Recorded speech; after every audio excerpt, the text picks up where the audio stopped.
All right, I call to order the June board retreat of the St. Charles Parish School Board.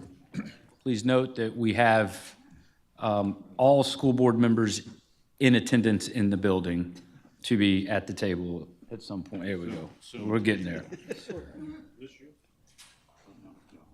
Just wanted to note this will be a two-day retreat. Today we will be looking at item 2A, the Phase 10 Long-Range Strategic Action Plan Update. Dr. O, would you like to take it from here? Yes, sir. Thank you, Mr. Cody. Yes, today is packed full of our long-range strategic action plan. This is the time of year we provide the board with updates relative to our objectives as they stand now.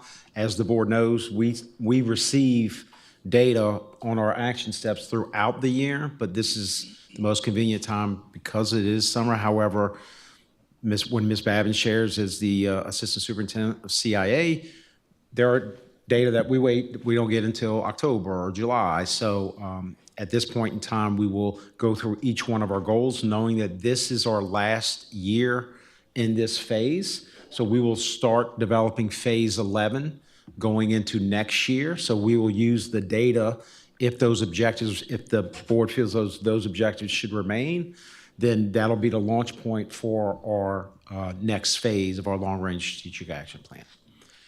Any questions before we get started? Okay, with that said, I'll turn it over to Ms. Babin. Okay, no problem. I'm going to share with you some updates regarding Goal A on student achievement.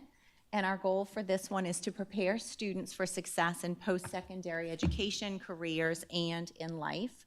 There are three priorities that we have under this goal. So first is to ensure kindergarten readiness so that students enter our school system ready to learn. Our second one is ensuring that all students are learning at high levels. And then our third priority under Goal A is to develop strong pathways to college, career, or the workforce. And so information that we have is tied to one of those three priorities. This objective table shows you the information regarding our DIBELS results. And so we do have, while it's not officially released by the state, we are getting some of their reports. And so we're able to share a little bit of information with you at this time. So you can see the change in kindergarten. This was really a bright spot. And so we're very excited about the growth that we saw in kindergarten. While we did see a decline in first and second grade, third grade did go up, and overall we're at the same percentage. One thing that I want to share is that we are ranked 4th in the state for our literacy achievement outcomes from K to 3. When we look at some of our subgroup data, our Black and white students ranked 5th in the state. Economically disadvantaged also scored very highly. When we look at the official rankings, I want to make sure I share this because we were just getting these numbers, but economically disadvantaged ranked 3rd in the state, and also very excited for our special education and our EL learners that we ranked 2nd in the state. So we are very pleased with the performance. We know that this is a hard goal to maintain year on end, but we know that all of our arrows are aligned in the work that we're doing here with literacy outcomes for our students, and it's paying great dividends for all of those learners being ready to read and have those strong foundational skills. Yes, ma'am. The information that was shared, is it possible that we can have that sent by email about the EL learners and all that? Because Absolutely. I would like to have that at my fingertips to share out myself. Yes, most Thank certainly. you. And I'll say this, obviously the investment this board has made relative to our special populations over the last few years, in this particular area, it seems as though those investments are paying off. So thank you. Absolutely. The next objective tables you will see these are data sources that we will get later in the summer, early into the school year. So this is our LEAP data. The next one is our cohort graduation rate. So of course, this is all information that we update to the board in early fall once we have these data points. Getting into the next data objective table is regarding our college credits and then ACT as well. Industry-based credentials. So we have a lot of data points. The one I was able to share with you, we did with DIBELS information, but these other ones will be updated later on through the summer. Getting into our action steps for priority 1 of ensuring kindergarten readiness. As you know, our pre-K expansion is well underway, so thank you again for that investment in our community. And so our team has been working really hard to make sure that this is a seamless transition. So the resources that are needed, we have ordered those, well under budget for those, so excited to report that as well. And making sure that our schools are prepared to receive the additional students, not just for our pre-K 4, but also shifting some of those Head Start requirements to our schools. We've been working with our principals all year long to make sure that they are prepared for that, as well as with HR. But we know that this is a big undertaking, and so we are ready for it, and our numbers continue to grow, as you see in the weekly scoop. Under priority 2, you'll see that the first one listed is building capacity of our district and school instructional leadership team. So we've done a lot of work over the past several years with our professional learning communities, and so that is ingrained in our cultures at this point as each of the schools embark on that work through their current processes. Where we are continuing to challenge ourselves is really on the instructional leadership team and really building the teacher advocacy to carry out all of those 4 questions of the PLC. And so we're leading that work at the district level and alongside with our school leaders. Next, you'll see is refining the role of our district guiding coalition, and so really thinking about how can these two coexist and partner together to make sure that we are looking at the whole child, and what are those data points that are going to help the instructional side take place, what is the work that the district guiding coalition will do. And then we are, as a team, developing and revising the common assessments that are administered at least 3 times a year in K-8 and in the LEAP courses at the high school level. So this is something that we have continued to refine, and we are making sure that that remains a priority. When we look at priority 2, ensuring that our students learn at high levels, you'll see that the first one is the individualized and team coaching of teachers through implementation of our standards and the high-quality curriculum. So that is one area that we're continuing to prioritize here. Implementing PowerSchool special programs and the MTSS modules. So we have partnered with PowerSchool, and that is up and running. There's actually a meeting that's taking place right now to put some final touches on it, but making sure that everything is in a one-stop shop and utilizing PowerSchool platforms to make sure that we can do 504 updates, IEPs, any of the, if you will, like a DocuSign format is going to go through the PowerSchool process. So really trying to streamline platforms. And then implementing the phased audio-visual upgrades. This was something that was audited last year, and we prioritized making sure that we are getting our school facilities back up to the operational standards to make sure that they are able to host their school performances and not have the sound or the video malfunction. And so working with the arts department as well as with our physical plant services to make sure that we are prioritizing those in different phases. So phase 1 will be implemented next year. Just a comment. I wonder, have we ever explored considering the partnerships that we've developed over at LPAC with the shows and stuff that are coming through? Perhaps there's a grant opportunity with regards to AV stuff?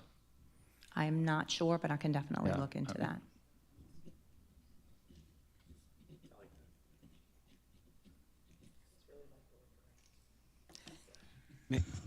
And I do know that Mr. Moore will be here tomorrow, so perhaps if we could Sure, ask I'll reach out before to him and see if he can incorporate that to be able to speak to that tomorrow during his time with us for board retreat. Thank you. And then our third priority is to develop those strong pathways to college, career, and the workforce, continuing just to, it's ever evolving, not just our accountability system, but the opportunities for our students that we provide. And so we want to make sure that our counselors, they're the ones who are helping the kids to create those IGPs and to make sure that they've got those course requirements listed. We want to make sure that they have the most up-to-date information on what's available to our students. And so continuing to help them with intentional scheduling. One area that we're also looking to monitor the performance of is the students who are in our performance-based courses. How are they performing? And just making sure that we're meeting the needs of all of our learners. And so that is a group that we want to make sure remains on the radar. This next bullet, continuing with priority 3, goes hand in hand with the counselor one, because in order to increase opportunities, we need to make sure that the counselors are informed and are aware of the basic and advanced industry-based credentials. So we want to make sure, as you heard at graduation, our students are leaving with these in their pockets, and we want to make sure that we continue to provide those opportunities. Developing a deeper understanding in the spring of 2028, The state will move to a comprehensive assessment model, so we want to make sure that we have a full understanding not only of that assessment, but of the course progressions that are going to make sure that our students are equipped for those assessments and for the opportunities that follow. Yes, And that's in high school, so can you just, that is correct, yes, thank you. just share that a little bit? So that'll take place at the end of 10th grade. So the LEAP courses, as we know it, those will be phased out. And this will be similar, if you recall, years ago with the graduation exit exam or the G. It's going to be kind of similar to that in that students will take this at the end of their 10th grade. They won't any longer take English 1, Algebra 1 assessments. It's going to happen at the end of the 10th grade year. Thank you for that. And then increasing the paid work-based learning opportunities. So just being mindful of that. Right now, these are bonus points, and the percentage of the students that we need to attain these will continue to grow under the new accountability system. But we want to make sure that we are affording the students those opportunities if they are in that particular accelerator of the accountability formula, that then we have either their certificate of technical studies or that they have completed the particular courses for their industry-based credentials and have a work-based learning opportunity added onto that. So we're really being very mindful in working to establish those. Some of it is MOUs, and we've got some ideas in partnering with our business and industry moving forward. But we're hopefully on track to make that happen for right now. And if I could just add, if you recall with the accountability system changing that we really were not supportive of, it shifted. So in response to that, her team, the high school team, have really done a good job of trying to provide those opportunities for those paid internships. At the same time, reaching out to business and industry to also encourage internships. So I know just in talking with Ms. Babin relative to next year's, getting some of those industry partners together to pretty much come up with another plan in addition to what we're doing. But we basically have a 7-year window to get the bonus points directly to the accountability scores of our high schools and district. So if we're able to take advantage of that while we're transitioning to this new accountability system, we are hopeful to maintain that A rating. That's important for our community to understand the impact that we're having. So thank you. Question on page number 5, when we talked about the scores with the dibbles. Okay. So if you look at this information, the third grade would have been the second grade in 24, 25, and first grade in 23, 20. Is that accurate to say that? That is correct. So when you comparing a +9 on the kindergarten, that's just based on the previous year's kindergarten. So it's a whole different class. Those guys moved to first grade. So sometimes you have classes that perform better than, so it's year to year. I don't know if that's always the best way to look at it. In other words, I'm just, and I don't know if there's any other way to look at it. Absolutely. But I'm just kind of just. Dibbles. No, what I'm saying is I agree with what you're saying. You're saying look at it in a cohort, not. Yes, I agree with what you're saying, yes. That is correct. So what is presented to you is the way that the accountability formula looks at it, because this is the first year that K2 accountability will be factored into our overall score, but our team looks at it and dissects this data in many different areas. So we're looking at the trend data. This is what we're looking at right now. But most importantly is we're looking at how much are we adding value to those students. And we know that the measures change and the targets change as well, but being able to dive into those particular measures and at the school level for each student is important. And with Agree. with pre-K4 coming aboard next year, is there a testing that's going to be done with those guys as well? Yes, so we administer Peli, and so that is one of the proposed objective tables that we're going to add moving forward because we feel like that's important as we're looking into the expansion of our pre-K programs. But that is something we already administer as of 2 years ago that we administer to our 4-year-olds. So we can definitely make sure that we provide that data to you all soon. Quick, just for clarification, from the accountability standpoint, you're saying they look at it like this chart? So kindergarten, 24, 25, 78%, 25, 26, 87%. So they're not looking cohort, they're looking only that grade level. Correct. Interesting. So there are, with the new accountability system, there are 3 different buckets, if you will. So there is the achieve column, and that is looking at trend. It's looking at how many students are actually hitting that target. When we look at the grow column, that is where we're looking at if students met a particular growth measure for them. Got it. So, Thank you. any other questions? All right, thank you so much. And just highlight, you're good, Ms. Babin.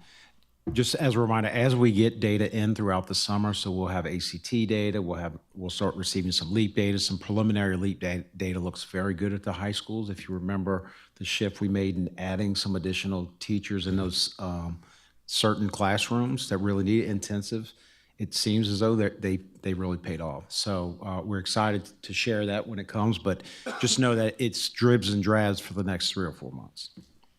Okay, Mr. Rogers. Just had, I'm sorry, before you start, I apologize. I was waiting for the right time to bring it up, and I almost missed it. Going back to the counselors, I know that we've kind of gone back and forth with regards to how we assign counselors. Currently, right now, it's based strictly on the alphabet. Considering, though, that these measurements are here based on, you know, particular scores and career readiness, where have we landed on perhaps looking at, hey, this group of kids are going to be, you know, career ready? Maybe they should have a different counselor and one that's almost an expert at that. Hey, we know we have high achieving college-bound kids. We probably should have a counselor that knows how to guide them a little bit better. Then we have the kids in the middle that I just don't think it's, we've had this conversation before, and what data, do we have the numbers to support that? How would that look?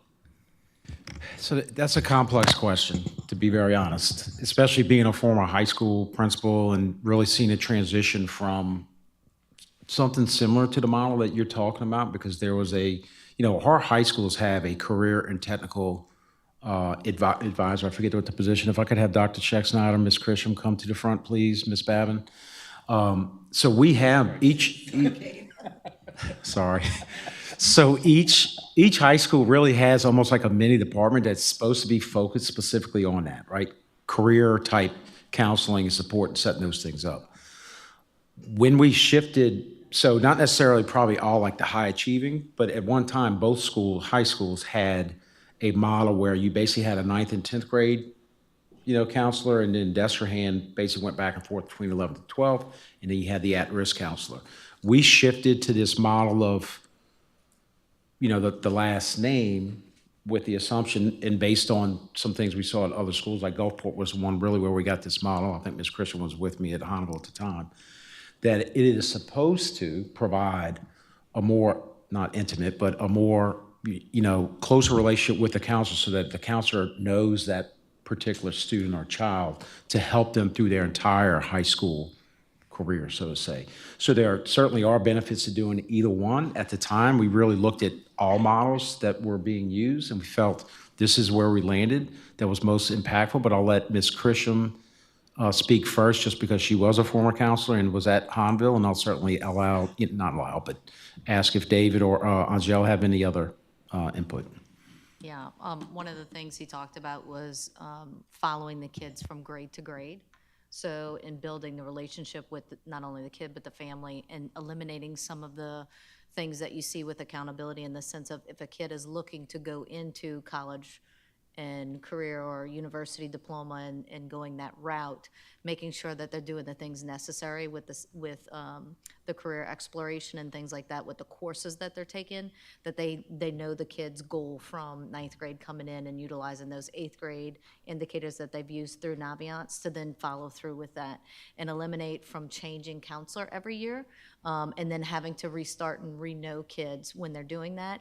Sometimes you lose some of the goals underneath that, right? So that was a piece of it. There were other pieces we're looking at. They were trying to level out the caseloads. There is a child advocate on site that's assigned for some of our more at-risk students that has a little bit of a lower caseload in a sense of that, because there are more things that they're particularly addressing at the time, and doing more small group things with them. But certainly that was one of the major key things, was we were finding a lot of things kind of like the middle gap of the kids who were not just your top 10 or the lower level kids. It was the ones in the middle that could have been pushed to do like a 4-year college degree, but they weren't getting it because they didn't have the relationship with the counselor because it started over every year, right? So they wanted to foster that relationship with them throughout those years. And it kind of eliminated that, well, they should have did this or they should have did that in the process. It really honed in on the relationship with the counselor to make sure that the goals were met when they finished. And I'll just add to Dr. Orling's point earlier with the school to career office that provides that type of support to all students. And so there's multiple different areas of support where it's not just coming from the counselor, but certainly I understand your point. Yes, ma'am. Ms. Smith? Because I was actually supervising the counseling program. Hold on, microphone. You're trying to stay in the bullpen, but you gotta come in. So I was actually supervising the counseling program when this big shift was made, and it was data-driven by our graduation cohort rate. At that time, it was very low, it was struggling. And so a very positive data point now is that our graduation cohort rate has really soared since we went to this model. Is this the perfect model? Not necessarily, but we've definitely seen a much more positive growth in our graduation cohort rate. And that was kind of why we made that major shift at the time. And I'll say this to kind of wrap it up, that, of course, any counselors can be, any program they have positions in personnel that aren't as good as some other personnel. So sometimes there is a lack based on, the person, but it's our responsibility to make sure that we're still providing the services to all our students as much as we can. So it's not perfect, but certainly we feel it's been driven, and that decision was made based on data. But you bring up a good point relative to if you feel as though maybe some groups aren't getting the support that they need. Yeah, mine was more the new accountability of it. If that, the data changed driven on that one cohort data, now with this new, with everything else that's in there, maybe there's something to look at. That's just where I brought that up. So I appreciate it. Wait, Ace, Mr. Cody, was your and you just hit kind of on it, was it more related to holistically, or was it more the 4-year or the IBC stuff? It was mainly all of that. I mean, so if we've got to almost have they changed the goalposts on us, right? So if we're going to make that work, do we need to have a specialized group that knows the complete ins and outs of that a little bit more? And that's really all they deal with. Didn't we add? Yeah. Didn't we add something at the salary, somewhat, not a job description? Let me say, School counselor. yeah, on that part, and are they more? Not this right question, but are they more? Jumpstart side or 4-year, or are they both, or Yeah, that is it even position was clarified? added, and that person works with all students there in coordination with both high schools, depending on what path they're on. And that position works very closely with Mr. Ronnie Seal in his work there Yes. too, in developing the work-based bundles and all that stuff. Yes, sir. And I want to ensure the board, once that accountability system went into place, we have really shifted a lot of what we do relative to those things with the intention to continuously improve it as those, years continue to move forward in this current accountability system. But to Ms. Smith's point, cohort graduation rate now will be is no longer delayed. So we feel having this model best supports that particular component of the accountability system. Is there any way all of the counselors throughout the district, or maybe just separate the East Bank school counselors and the West Bank school counselors, can can share information on all of the students, starting in elementary and middle and high school, and all of the counselors could track the students as they're growing. So, like with sports, the coaches know what kind of students they have in middle school to prepare for when they get to high school. So that's the kind of tracking I'm talking about. And Ms. Christian, you may want to mention, just talk about the CUME folders and those things that transfer over to the high school for growth. The CUME folder, they also have a scheduling folder, which is their career folder that is separate from the CUME folder, but at the end gets combined in. All students have both of those folders, and those go with them anytime they transfer. And even in our PowerSchool data system, we mark off IBCs, things like that, that students earn after they're enrolled in them. And once they earn those credentials or their pathways are marked in there. They have a graduation pathway in the PowerSchool system. And once a kid rolls over into another school, whether it's a feeder school or interdistrict school, anyone has access to that as well. But can all of the counselors throughout the district have information on every child So, at all times? so I guess my question would be a little bit of PII I would have to check into about a counselor on an opposite district looking at a student that's not registered at their school's information. So that would be something I would have to look into. And I can just answer quickly. First of all, I think it's a great idea, but in general, I think our system now allows the counselor that's going to be most closely working with the student to understand who they have coming in. It does run into a PI issue because I know I dealt with something about 2 or 3 years ago with a counselor having some rights and then using that for a personal reason. So when that occurs, and if that's not their responsibility to do so, it kind of lends itself to, possible other matters. So I think generally speaking, we have a pretty good plan, but I think to your point, understanding like a class of students coming in, we could maybe, because our counselors meet either on a monthly or quarterly basis, I believe, but we could share some of that as a suggestion. Whatever kind of information that can Yes, sir. be shared, I think it would be very valuable for people throughout the district to know what kind of students, we might have some exceptional student.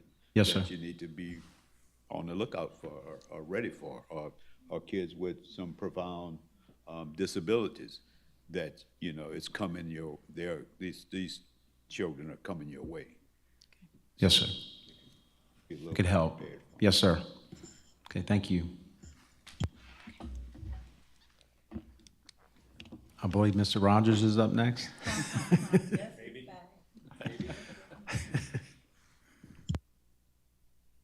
It's a great segue into Goal B, student well-being and belonging.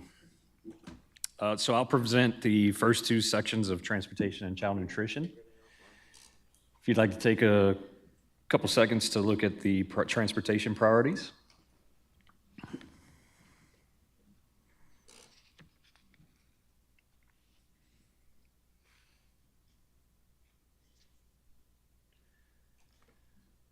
Okay, our first objective is on-time arrival. I'm pleased to announce that we have met and exceeded our goal of on-time arrival, both in the morning and in the afternoon.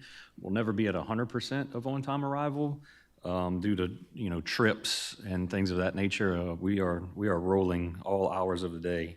But these numbers are collected through VO Now, which is our routing software program. So it's geo-fenced on the campus, and they get alerted and track that data that way. Moving on to our second objective is reducing the number of at-fault incidents. I'm pleased to announce again, we are at 9 right now. So we are down and trending in the right direction. I attribute this to some of our trainings and really diving into our operation improvement team to get specific trainings down to our operators and our monitors to be able to assist with that. We also have an accident review team to where we do review incidents, and if so, we do specific training with specific operators once we see the need is there. Our next objective is maintaining ridership. We have met our target, but as you can see, it is going down by 1 student. Again, some of these are affected by after-school activities, so if the student is staying after school for some sort of activity, no matter what it is, it's counted as them not being on the bus. So we've been able to maintain that 30 student average on our buses. Moving into our action steps for priority 1, we did have Dr. Green at the beginning of the year to work with our bus operators and our monitors to be able to help with student behavior and de-escalation to help our students and mirror almost what's in our schools today so we can be consistent and they're hearing the same language. The second one I'd like to point out is the effectiveness and value of our routing software. We've been made aware that Busology is the program that we use. They are going out of business, so we have a year to evaluate, which we were already going to be doing. We plan on getting some stakeholder feedback on what they liked about the parent app that we have utilized right now in the district to be able to recommend a software moving I'm forward. available for all questions. You're available for all questions. Yes, ma'am. Noted. Noted. Moving on to our next action step with priority 2, expanding our training programs offered to our mechanics. Mechanics are extremely hard thing to find, so we want to make sure, just like we do in every position, is developing with continuous improvement to not skip over our mechanics. So we'll be bringing in vendors into the district to be able to help and assist our mechanics.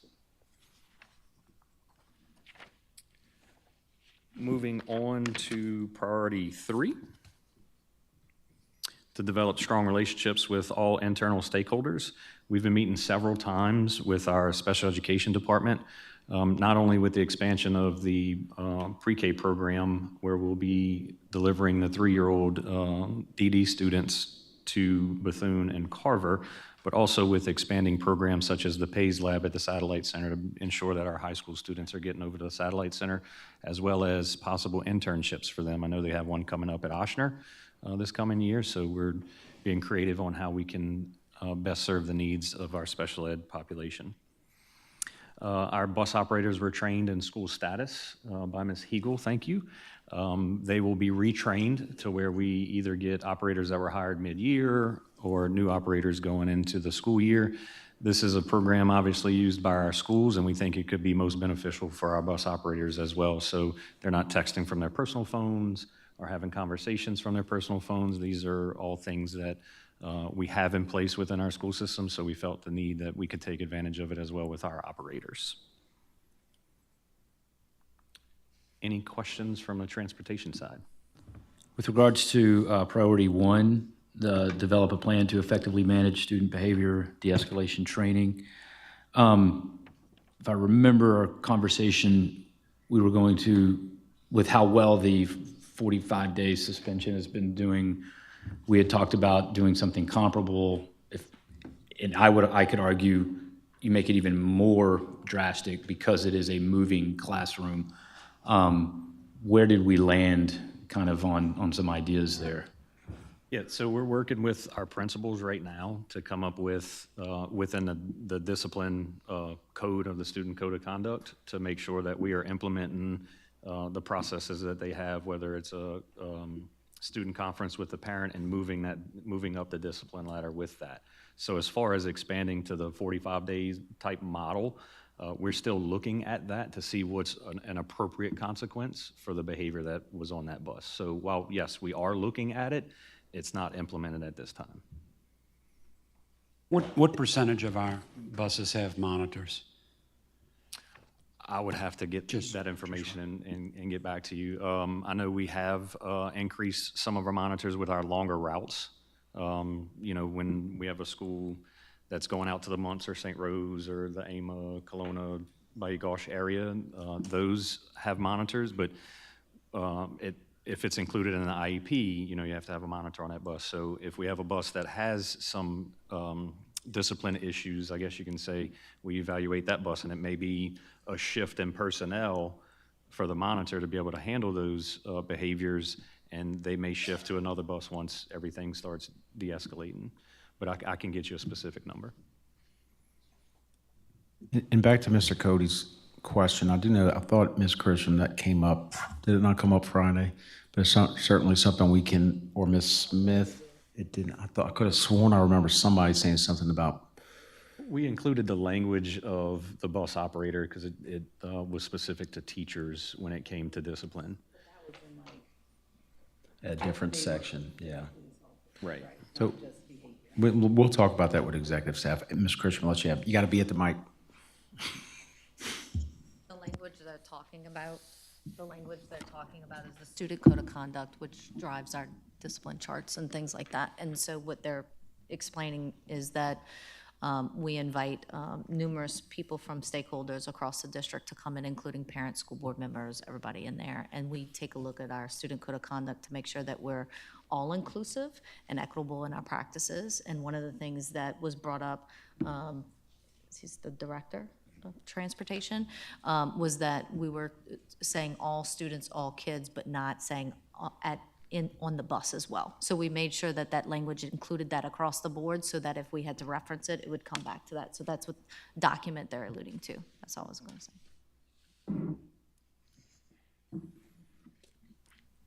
Any other questions for transportation? All right. Let's feed them now, right? We get them there, let's feed them. So here are our priorities for child nutrition. Give you a few seconds to review those.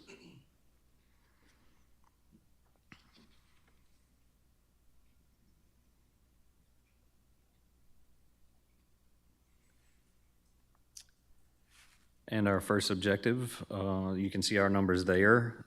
We have increased in breakfast by 2%. Attribute that to, bring a buddy to breakfast, and we had a grant for some of our service carts where we were able to put some logos on them and make it more appealing to come into our kitchens and cafeterias and whatnot.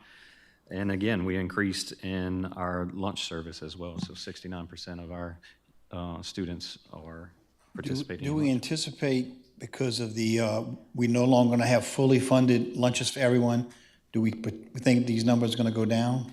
Yeah, it's something that we're going to have to really keep our finger on the pulse. I do believe we'll have some decreasing numbers, but again, that's part of our training and making sure that meals are appealing and ready for our kids to eat. And we're going to have to do a good job of really campaigning to get our students into the cafeteria, as well as keeping track of our students that need to fill out the free reduced lunch form, so we can make sure that we're reaching all of our families to get the meals necessary for them.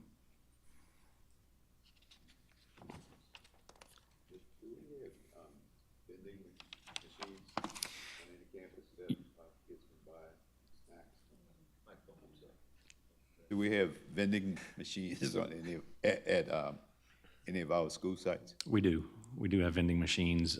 Some of our machines have to meet the health requirements from USDA, so there's some decaffeinated drinks or sugarless snacks and stuff like that. But yes, they are provided on our campuses. Some schools, we lock them down while it's at class, so they're not going to the vending machine during class, and they're open during lunch.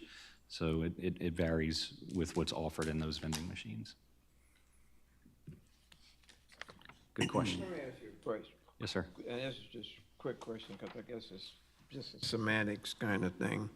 But in priority number 2, we say develop effective student engagement nutrition program.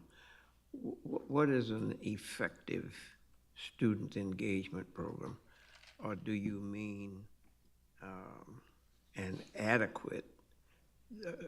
How do you know when you've got an effective student engagement program? So I'll give you an example. In our elementary schools, we bring our students into the kitchen and we teach them about nutrition and making healthy choices and things of that nature. So we really track it by the amount of students that we're serving and the choices that they're making on the line. So that's one way to that we're tracking it right now. So I'm just saying here, the choice of words, semantics, you may want to rethink the effective and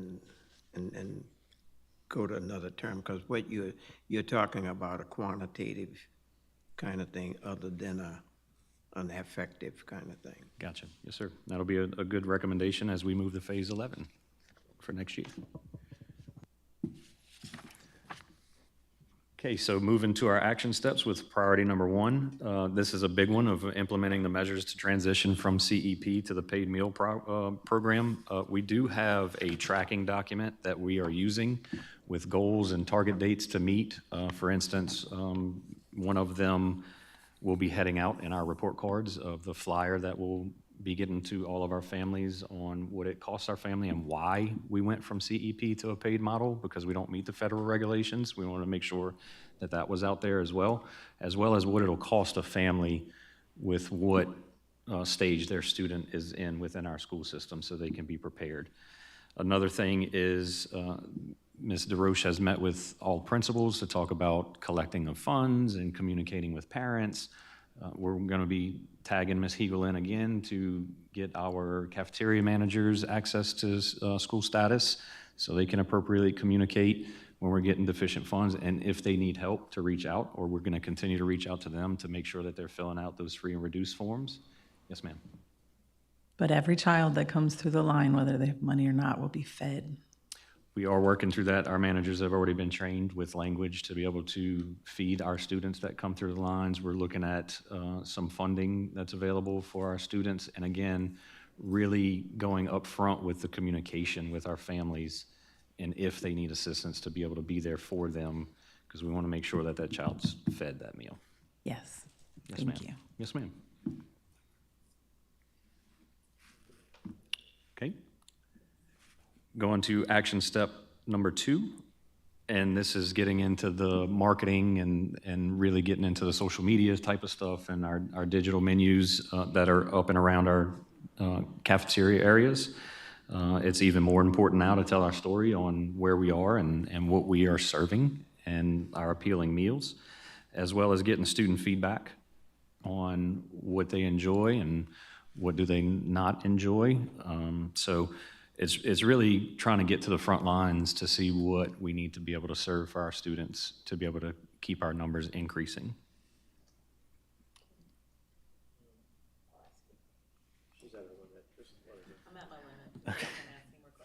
Okay. Moving to action step to address priority number 3 with recruit and train. We're fortunate enough to have the position of a training manager come into our child nutrition department, and she's doing a phenomenal job. As part of our long-range plan, we also had to create a kitchen to where it could be a training type of kitchen. Well, we were able to pivot, and that training manager is now going directly into the school sites so she can train on the equipment within that kitchen and cafeteria to be able to address the training need, but meet them where they are as well to improve and train and retain our child nutrition techs.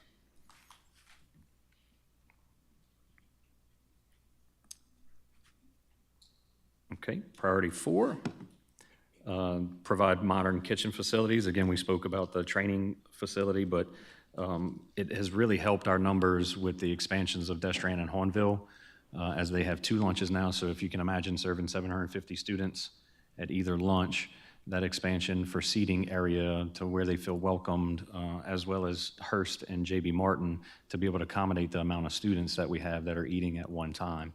And I really attribute that to some of our numbers increasing as well. So that have been great improvements to our sites.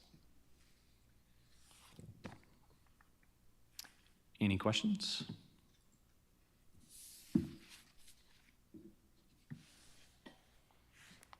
Call back to the bullpen.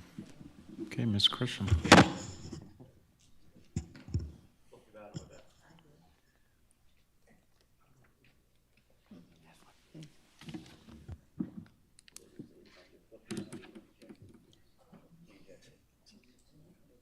Okay, we're moving into the next 2 parts of Goal B, which are student support and student services. So I'll go through that. So if you want to take a look, student support priorities, there's 3 right there about social emotional learning, tiered intervention, and college readiness.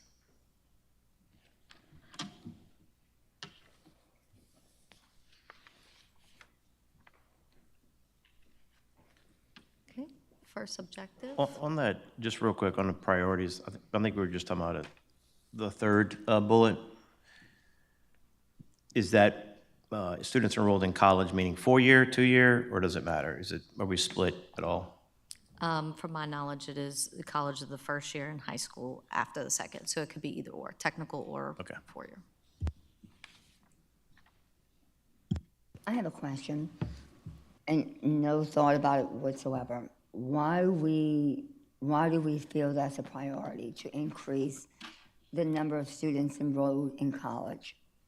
When we feel right now that the workforce is truly telling us that we need more of those blue-collar workers. So why did we put that as a priority? Yeah, I think part of the priority in this is, I believe this is going to be phase 4, so maybe back when they were moving from 4-year university diplomas to career readiness with 2 years is when they first started the goal. And so since we're on year 4, but definitely in phase 11, we'll probably be looking at this a little bit differently. Okay. Yes, ma'am. Ms. Weber, that was kind of part of my question. So if they're going technical, part of the workforce is the technical, that's why I was asking, is it one and the same or split? So we're thinking more of this priority is in line with the accountability measure, correct? Well, I think you're saying something completely different from what you're explaining and what Becky is saying. The way I read this, you're not saying that you're increasing the number of children who are going to college. You are saying you are increasing the number who will return for a second year, which is, that means that of the children who went to college, Right. that they will do the academic work and meet the academic challenges and return for a second year. So they won't be failing out. Now, maybe that is not what you mean. No, that but is, if it's- but you're correct. It doesn't seem to me that what you're saying is that you want more children to go to college, which is contrary to what the literature tells us about children getting into all kinds of things now.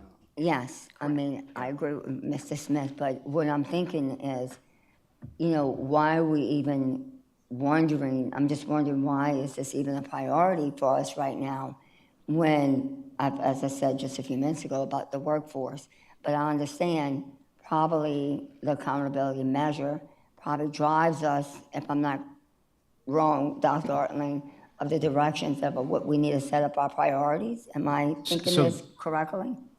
It will guide, obviously, all of our priorities are aligned to a few things, including accountability. For that particular priority for this phase of the LRSAP, it's really more what Mr. Smith said, because students that stay in college means that gives an indication that we have prepared them adequately to stay. And we've seen that data increase over several years. And also, we're able to actually collect this data based on a subscription to something that we have, I can't even think of the name. Educational clearinghouse. There you go, clearinghouse.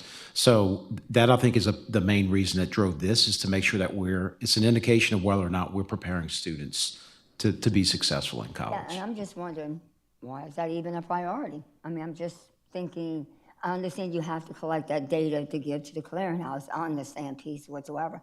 There's a lot of data that we have to collect to give to different things. I'm just wondering, where did this come from? I understand we want kids to go to college. We want them to return. I understand we want them to return because we know that is important as well. And I agree with you saying, Dr. Ortling, that we know we're doing our job as a school system, that we have prepared kids and we're making sure they go back the second year. I'm just wondering, where this priority came Well, from. the priority really comes from, the data shows that in all of the education. Microphone, please, Mr. Smith. Data, that more than 50% of the children who enroll in college for the first year, they do not succeed. So that's where, the data to back that up and show that that's a need is readily available. And I think that this becomes a priority for the school district, because the reason that they don't return is because they're not meeting the academic challenges of the university and they don't succeed. So we have to do a better job of training those children who choose to go to college and who go, so that they will be able to meet the academic challenges and be able to return for the second and third and finally graduate. Yeah, and I also think it comes from our mission statement too. I mean, our mission statement says that we're, to develop productive and responsive citizens. So I don't think that ends once they graduate from high school. I think it goes beyond that. But I do think the other conversation relative to 2 and 4-year colleges, as we move into phase 11, we can certainly look at tracking that because our population has changed, but it's still, to all your points, it's our ability to prepare students for whatever that post-secondary option is. And one indication of that success is if they return to their second year. But the same would be true as well, Dr. Otling, for all of the post-secondary options. That is, those children who go to Delgado, who go to other training programs, who even go from our satellite center, who go into the plants. We want to make sure that they are academically prepared and that they stay there. They're successful there. Lifelong learners. I'm going to notate that for phase 11 to adjust the language, not just to say college, but also to look at the expansion of your feedback today. Okay. Thank you. All right, first objective, take a look, we're looking at social emotional learning competencies with students by 5%. We want to try to increase those. Although we haven't yet met the target, we are increasing over year at grades 6 through 12.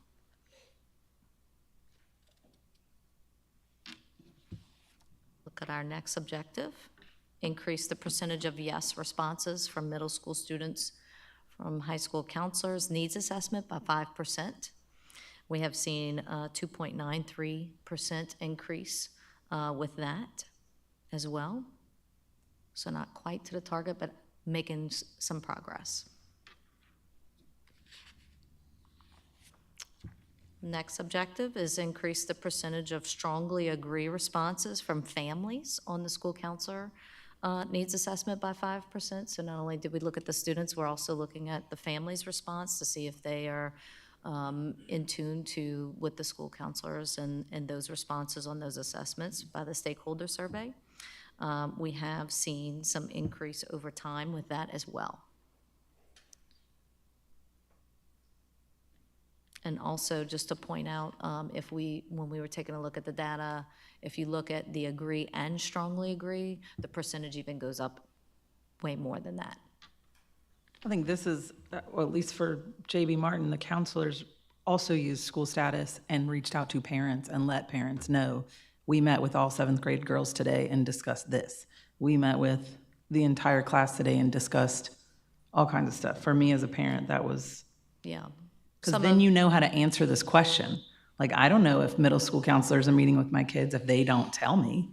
Right, and in the action steps, when we get there, it talks about a communication plan in several different aspects of our priorities and some of our objectives to make sure we're not only just doing that, but we're going to increase some of that as well. Awesome. Thank you. I have to say, one of the most positive things that I do here is about our counseling program. You know, I hear from families over and over, the schools that I have visited, all in the East Bank, some on the West, that how involved they are in their children's social and emotional learning. And I take a lot of pride in that because of the fact that we do want to produce those healthy kids. So thank y'all for doing the work and the things that we have implemented, because I do feel with the extra mental health professionals that we put into place that we're going to see stronger outputs, and I am very proud to say thank y'all and pass that along to whoever you need to. Yeah. Well, we can't get there if we don't have investment, so thank you as well. The next objective is increased percentage of students enrolled in college the first year after high school who return for the second year by 3%.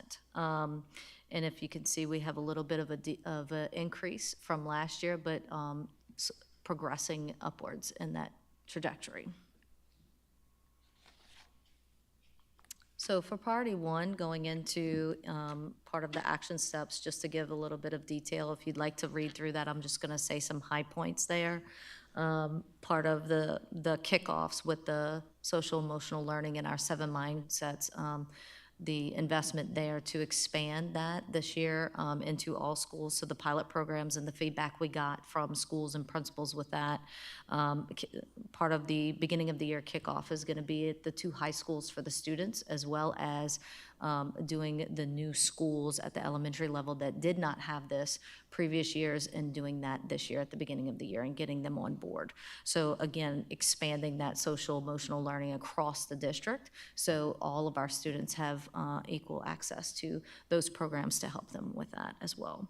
One of the things they talked about was creating a communication plan. We've had meetings about that currently, what that looks like, being able to expand to families and getting families some content and information for them as well, so they have the same language that the children are hearing at the schools to be able to help engage them even more. As well as part of professional learning that's going to be job embedded. So not anything in addition to, but just being able to really go in and helping the faculty understand the curriculum, how to use it, and expanding also the counselors and mental health professionals onto platform to be able to communicate all together. Kind of reminded me of Mr. Ellis's question earlier about sharing information and being able to do that at a very time and point on campuses now. So they have access to that information. Our next action step for priority 1, increase social emotional learning competencies with our students. This is a little bit of a continuance. And part of that was starting to do pre and post tests with the base lessons, which is the curriculum lessons that come in with 7 mindsets for our faculty. Our counselors use it, some of our special education interventionists use it, as well as some of our teachers. We're going to try to expand that with the lessons. They just redid the curriculum, and then going in and having a pre and post test so we can also track how our students are doing with those lessons, right? So not just exposing them to information, but also tracking to see if they're retaining that information. Action steps on priority 2, increase counselor availability and time utilized for Tier 1 counseling lessons in Tier 2 small groups. This is a very pointed intervention for action step with Tier 2 interventions, and really taking a look at the usage of how they're tracking and aligning themselves into Tier 2 and Tier 3. And refining that process with how they're tracking that. And speaking of them as in the school counselors, having a more coordinated approach to the care for the students. And then develop a standardized criteria for each school to communicate with families about what is happening on the campus in a social emotional and counseling, what we're doing program and curriculum wise with the students. So parents are also informed about what's going on each month at the schools. Action step for priority 3, increase percentage of students enrolled in college first year who return for the second year. One of the things they talked about was changing the language to professional language of people understanding, not just scheduling, but using that career counseling. That is what they are doing, more focused groups with the students about career counseling and post-secondary, and talking to them about their goals, as well as what does that look like after school. How do you retain that second year? What are some barriers you may be facing, and how do we get past that? So that's more geared toward increasing those types of groups at the high schools as well. Do we have a sense of those that don't return? Do we have a sense of, I know Mr. Smith referred to the students that fail to continue to be academically qualified, but do we have a sense of what percentage is it that are not academically qualified versus those that just drop out on their own? Mm-hmm. Do we have a sense of that or not? I would have to get that information for you if that's included in the clearinghouse report. I have not seen that report recently to see if there's been some changes to it, but I could definitely look at that, as well as I think it was maybe not last year, but previous years, they tried to do reach outs to students who had graduated and didn't return for that, and it was so difficult to get the information. So unless they've made a change to the report, I'm going to have to get back to you on that. Okay. Do you have a best guess as far as the most that don't return? Is it because they they fail academically? Is that, or are you just not sure? I'm not sure. Okay. Yeah. That's just because I've seen the clearinghouse data is, I believe if it's not there, it's in another place to get the data on those students that go into college and have to take, well, we could actually get it from ACT data. How many would actually have to take additional remedial courses? But I'm pretty sure, I don't know if there's a data set that will tell you why. And we've thought about that, and it may be something we can explore in the next phase is how do we, especially now that we have an alumni association where we're trying to get all of our kids in to where we have a more direct connection, Mr. Al. So I'm pretty sure there's not currently a data set, but we'll certainly look into that, and especially as we move forward to the next phase. It may be a good time for me to say this right now. I was going to wait till the end and go back to slide 38. But since Al brought this up,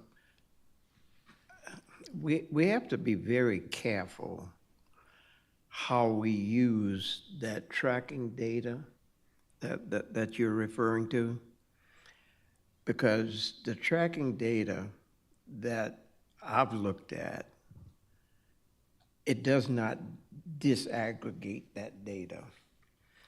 For example, if you just wanted raw data that says that 50% of students who attend college don't return for the second year, and then you look at your data and you said, oh boy, we have 50% of our kids not going back. Well, you haven't disaggregated that data to the extent that you said, okay, well, it had nothing to do with academics for 20% of the children, because 20% had financial challenges that did not permit them to return. You had a lot of them there on academics, not academic, but well, even academic scholarships, athletic scholarships, and so they lost their scholarship. Then you had, it doesn't disaggregate that data. So when you say, okay, we are going to address that problem, you start to address the problem by administering medication to treat the symptom, and you're not treating the problem. So, if you're looking at that data and you still don't get any movement, it's not because you see what I'm saying? It's not because you are not, it's because you're not really targeting what the real problem is. So that's a big challenge, Al, as I see it whenever. So I don't really get that disappointed when I see this data, unless I look at some data that says, well, hey, look, maybe we ought to help kids with more financial opportunities, because basically that's what a lot of them, many of them, that causes them to not go back that second year. Yes, sir. At what point do we introduce our students to the different career pathways In the middle school grade band. in middle school? Mm-hmm. Okay, good. Yes, sir. And we'd say that it's primarily middle, but elementary does quite a few. I mean, I think of a couple of career fairs I've seen at, like New Sarpy, Almonds even did something, I thought. But so it is done throughout, kind of planting the seed probably in elementary, and then more focused and refined in middle, and then obviously high school, you have to have that kind of career plan. Are we doing enough at those levels, or should we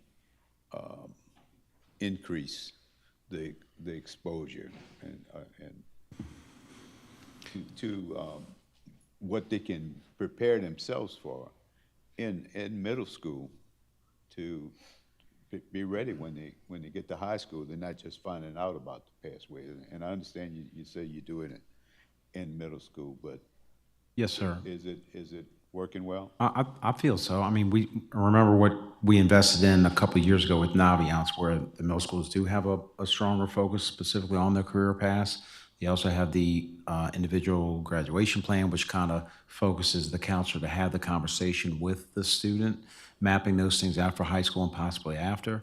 Then as you get to high school, Mr. Alexander, of course, mentioned earlier by Dr. Checksteiner, we have our career department kind of at each one of our high schools that also provide additional guidance. So I feel relatively well based on all the opportunities that we provide that we're doing a fairly good job of that. I do. So I heard earlier about something you were exposing to kids when they reached the 10th grade.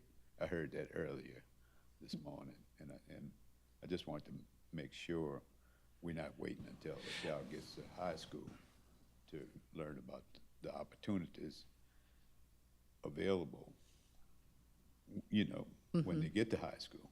Correct, yeah. Thank you. You know, a lot of,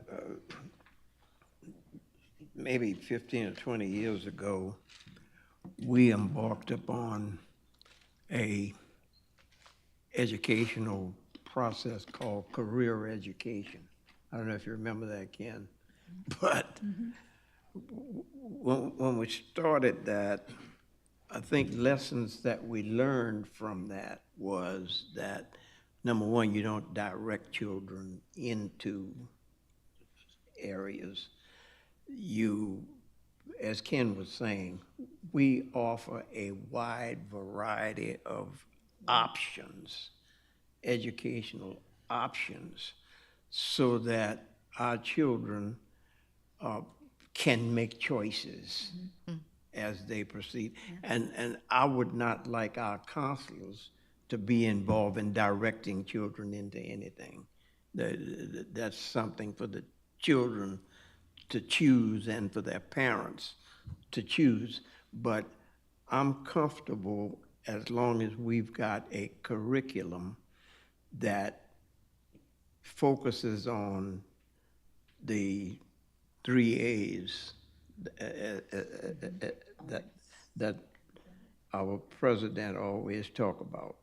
So as long as we've got all those choices, I'm comfortable with that.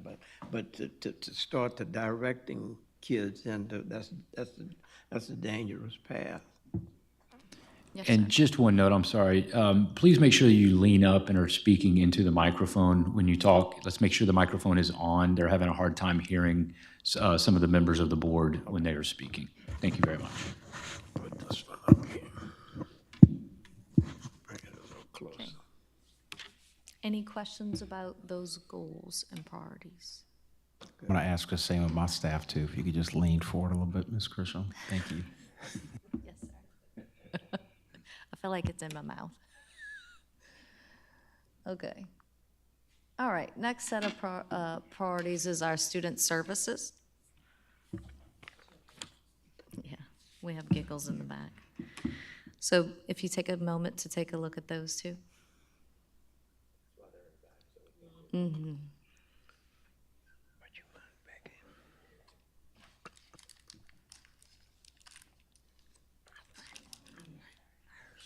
So with the student services priorities, we have 5 total objectives. So we're going to move into those next.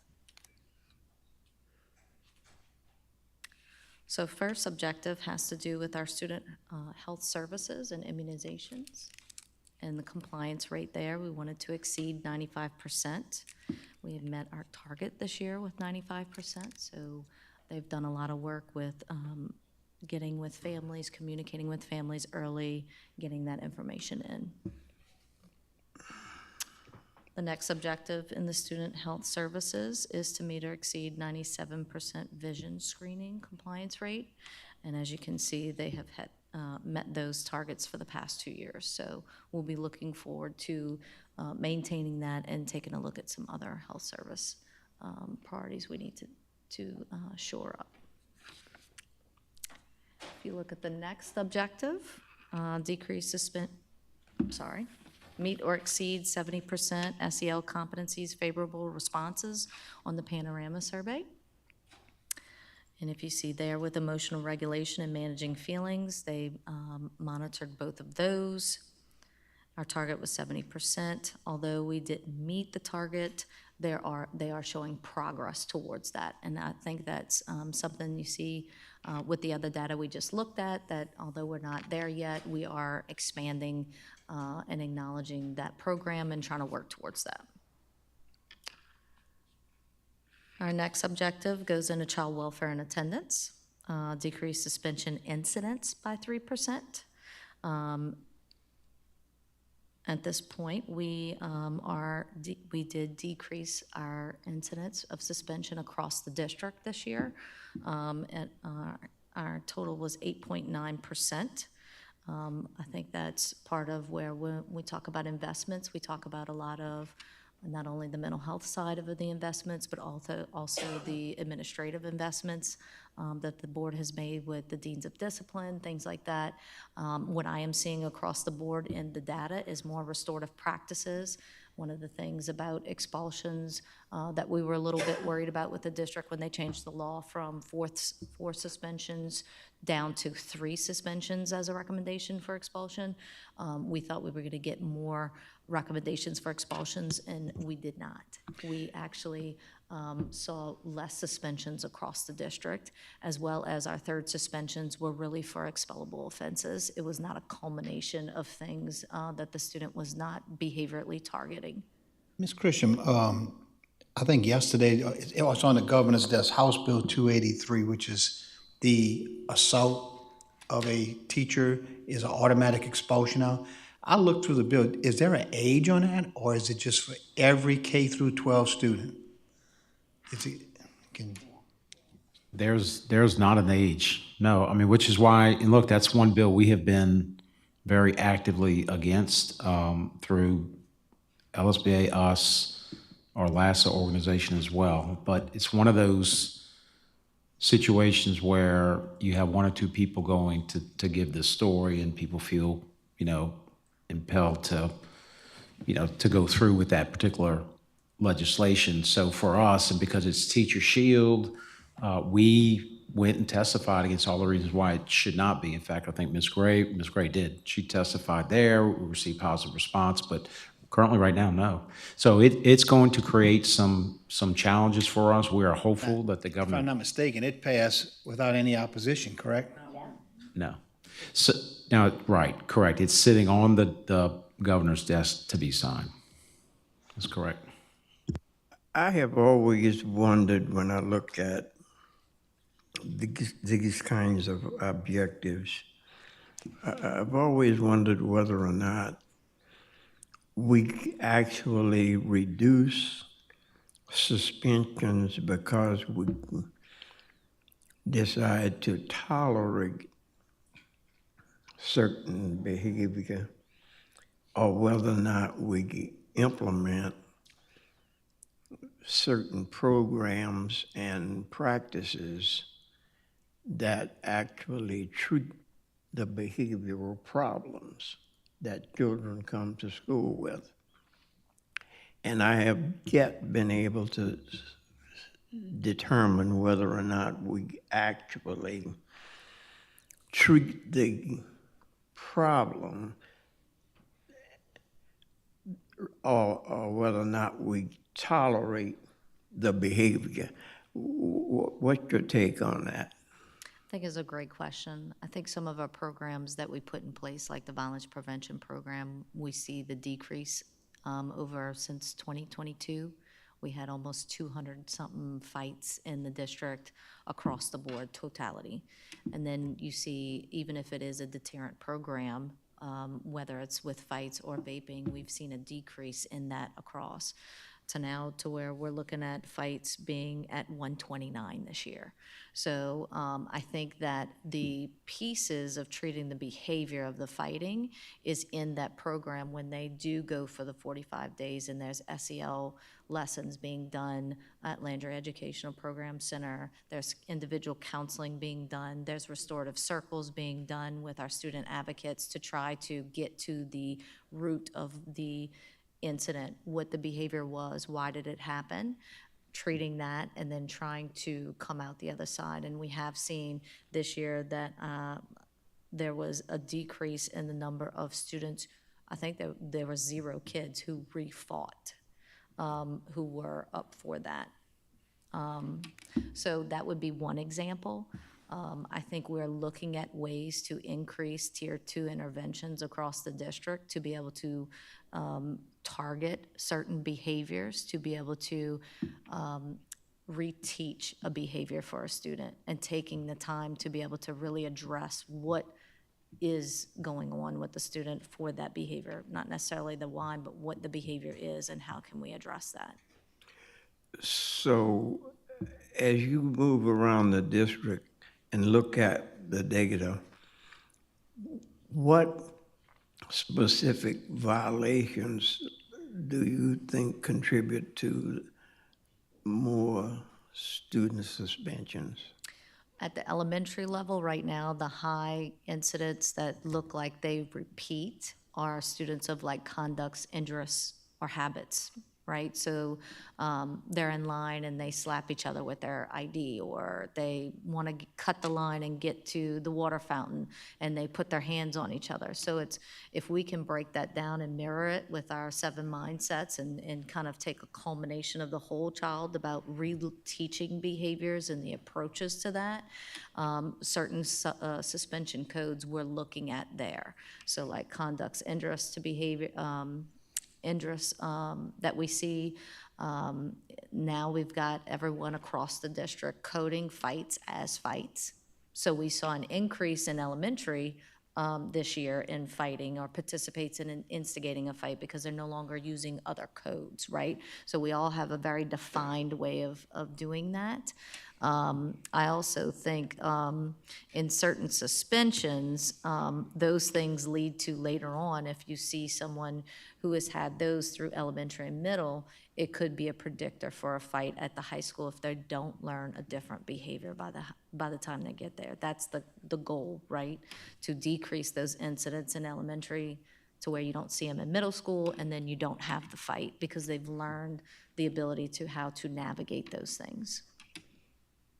Does that answer your question? Oh, you've given me an answer.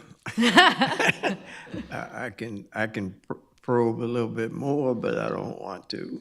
So. We don't, my question when I read this, the way that this, I feel like I'm loud enough. Do I have to get closer? Am I okay? Okay, all right. I feel coming hot. To meet this goal of a 7%, we don't have admins in a school who are saying, oh, we're at 5%. I'm not going to write this kid up for his suspension just so that I don't meet this number. No one is, they better not. No one should be doing that. So we're not trying to meet a goal by not doing it. We're trying to meet the goal by preventing any of the behaviors from happening. I don't think they're tolerating any of it just to meet the percentage. But if you go there, then you're going to push me to push a little bit further. Well, then I didn't go there, and moving right along. What's next? Because to do what you're talking about doing requires some clinical kind of applications, and you can't tell me that you're going to have some decline in fighting and what have you, you know, unless you have some clinical type programs. Children who have anger management and what that, and we don't have those kinds of things. So teachers, a teacher who, let's say, reports a lot of things, lots of time teachers say, well, I'm not going to report because I don't want to be identified as the teacher who can't control my classroom behavior. And we do have, so rather than report, you know, because we really don't have the adequate response to deal with some of the problems that children come to school with. Just in response to some of that, I think that's part of what that Tier 2 I was talking about with the school counselors and doing groups with these and using this data. So I agree with you to the point with the number one to number one, right? So, but one of the things we're doing is trying to take a very targeted approach to that tier 2 with the school counselors, the mental health professionals at a tier 3 if a behavior consists, and targeting those specific behaviors by using this data to tell us where are our hot spots. Is it our conduct's injurious? And the data is not going to tell us sometimes are we fixing, but are we decreasing in those areas that were hot spots? And we're seeing the works of 7 mindsets for the teacher's approach, the classroom management, or responsive classroom, developmental design, and then going into that tier 2 with the counselors doing those groups of conflict management, looks different at the elementary level. With it may be, learning how to keep your hands to yourself, right? And talking through those things with them, and then trying that more targeted approach if we see a student struggling and maybe has trauma, and we need more trauma-informed approach to the student and really talking about what that behavior looks like. That's gonna be a little bit part of more of our targeted MTSS we're gonna be moving to and talking about in phase 11, but definitely take your feedback from that. But we also know that in any school environment, 10% of the children cause 100% of the problem. So, if we want to isolate the people who are the behavioral problems, it's that 10%. 90% of children are never going to get into any difficulties in school. And what I'm saying is that 10% of children, they need some kind of a clinical response in order to correct the behavior that they exhibit that causes suspensions. Yes, You sir. mean outside of the MHPs that are meeting with them in the tier 3 and they have identified already and they're getting support? Because they are at the middle school and at the elementary school. For example, we say, okay, well, we're gonna do counseling with them. The counselors that are assigned to our schools, let's look at what their real training and what their real duties are. They are not there really as behavioral specialists and so forth to if one response you could give, if you wanted to, you could probably get a specialist in that area and assign him to,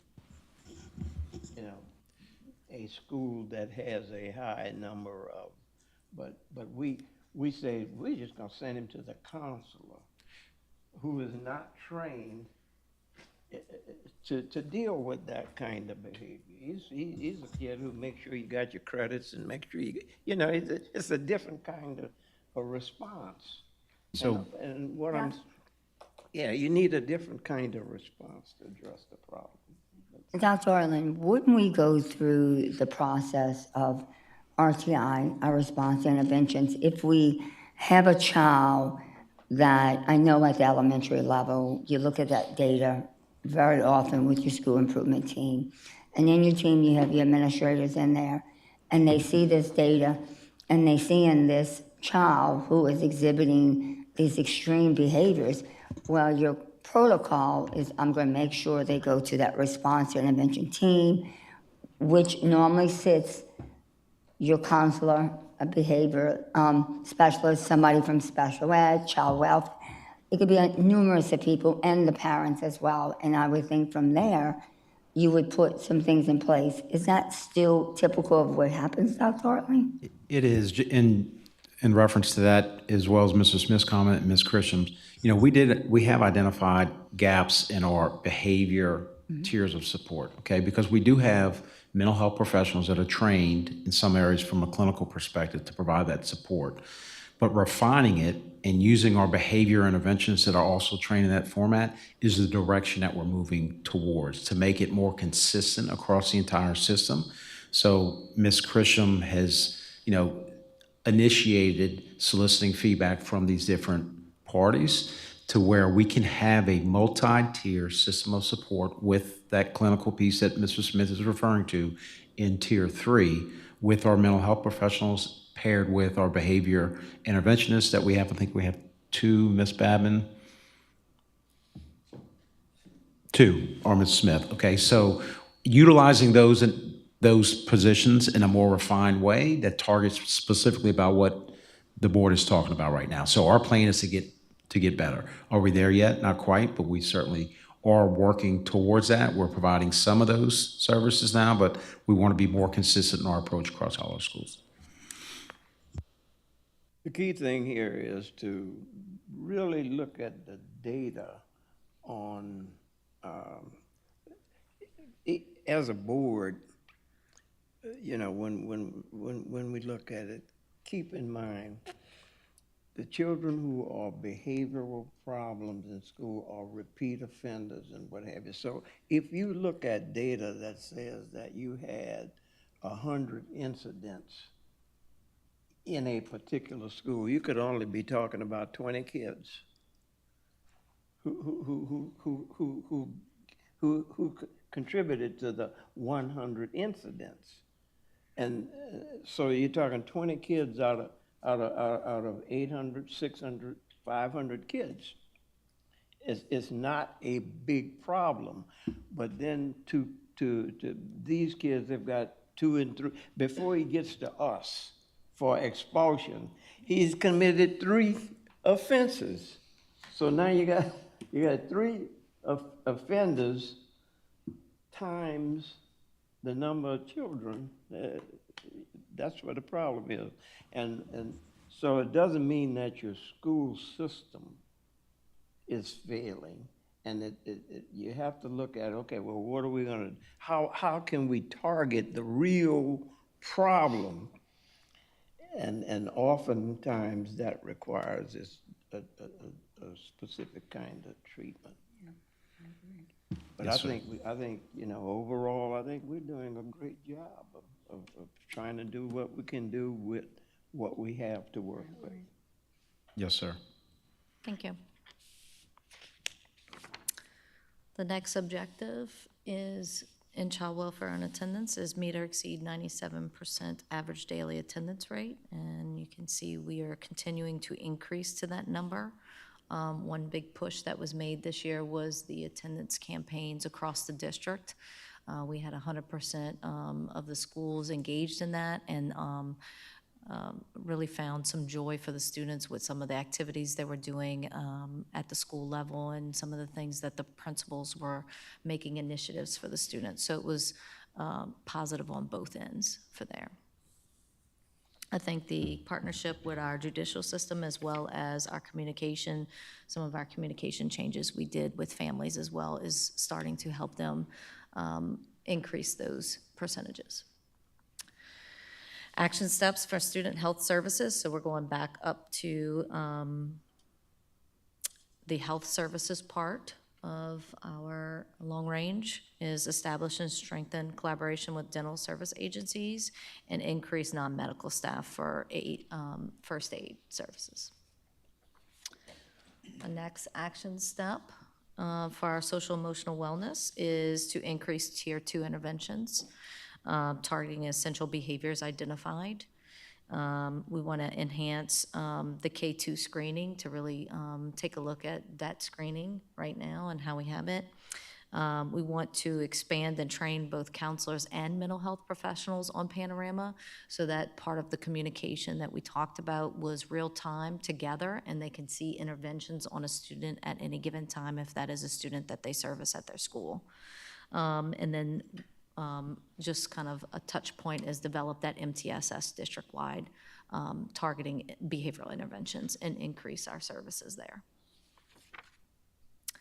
And continued part of the action steps for social emotional wellness for priority 2 is continue to implement trauma-informed professional development through part of our PD, no extension on that, but making sure that our teachers understand trauma-informed approaches and that we also have clinical experience at the schools through our MHPs. And then continue to expand that into school staff, have that be a topic on the PD every time that the school has those professional learning days. The next action step for child welfare and attendance for priority 2 is part of our violence prevention program is continued to facilitate restorative interventions, maybe not circles, but how do we get to that behavior and looking at those incidents, and we kind of already talked about that, as well as increasing and really targeting our elementary students for next year and really looking at why we're seeing that data point kind of not decrease on that point. Next action step for child welfare and attendance. As part of the school attendance is continue to increase our attendance awareness campaign, not just from the fall, but to the spring. Just to point out what I was talking about earlier, was one of our highlights of the year was we did a campaign, and the school that showed the most progress in attendance was R.K. Smith this year, and our department got them a banner and congratulated them.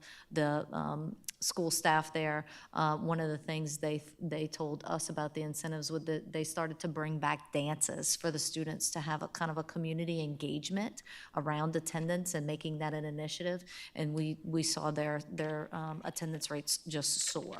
I mean, parents were coming in and wanting to turn in parent notes and things like that and really engaged in the attendance process, which ultimately is successful for our students. They're in our schools, they're in the classrooms getting what they need, as well as if they went out on a medical, for a medical reason, they came in and the parent was fully engaged with that process. So we saw a big highlight with R.K. Smith this year, and continue to explore pathways to maximize mandatory conferences, things like that, early intervention instead of punitive intervention, right? So our partnership with the court system and FINS and how that communication goes out to families and refining that process to make sure we get engaged with families with a needs assessment before we even hit that process, and taking a look at that.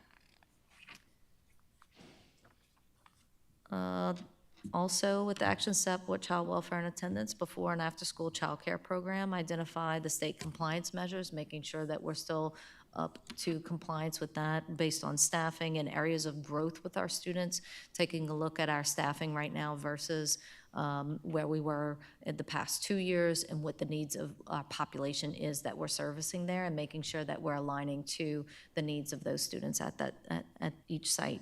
Also to explore a collaborative pathway to maximize the staffing. In order to do that, taking a look at different ways of like maybe a third party or something like that that would run the program for accountability structure purposes and not necessarily be part on the accountability of the school system and how that would look, but just really not diving into anything, but really taking a look across the state. I know I've done that before. We're typically the only district that provides before and after care for our students.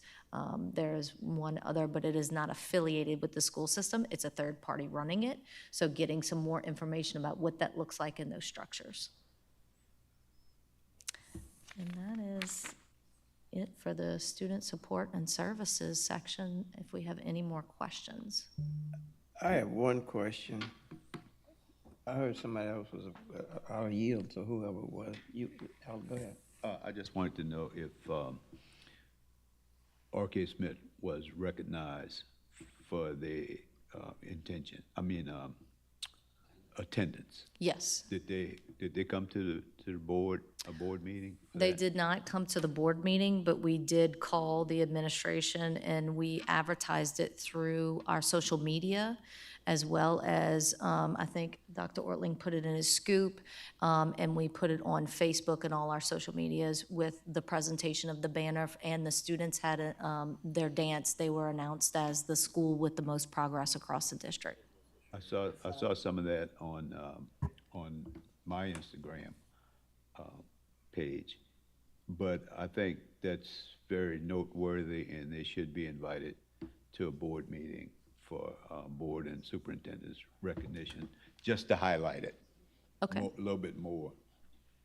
I'll take a look into that. One question I had, Dr. Ortling, is one of the school districts' response to the attempt to try to reduce suspensions and so forth is the court school program. I court school program and other alternatives to suspensions.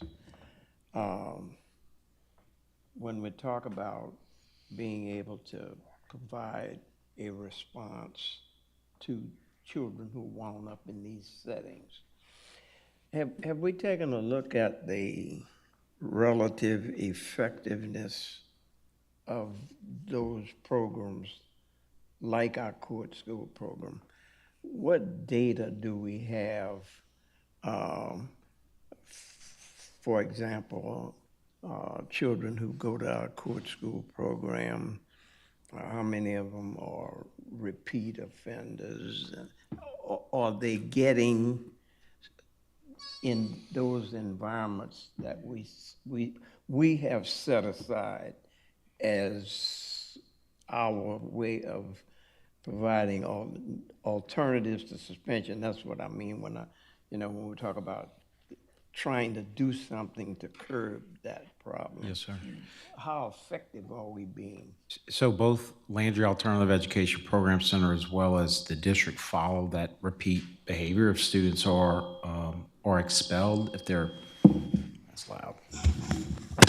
If they're expelled, that's part of our goal is to make sure that they're not repeat offenders. So I don't know, Dr. Shucks, now if you want to come up and speak specifically to that, but I do know from the discipline committee that just the number of repeat expulsions have declined pretty significantly, which could be an indication, because when they are expelled, that staff at Landry Alternative Education Program setting has a specific protocol and program specifically to deter that, right? They meet with I believe the counselor, the mental health professional. So it seems as though those things are paying off, but I'll let Dr. Chuck Snyder add anything else. Yes, sir, and they do track all of that data internally. I don't have access to it right now, but I can get it.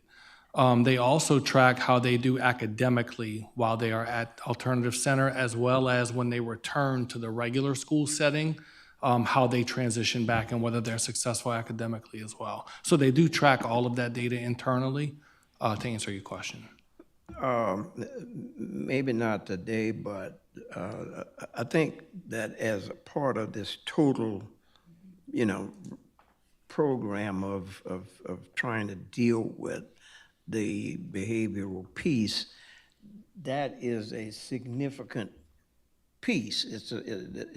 That is our response.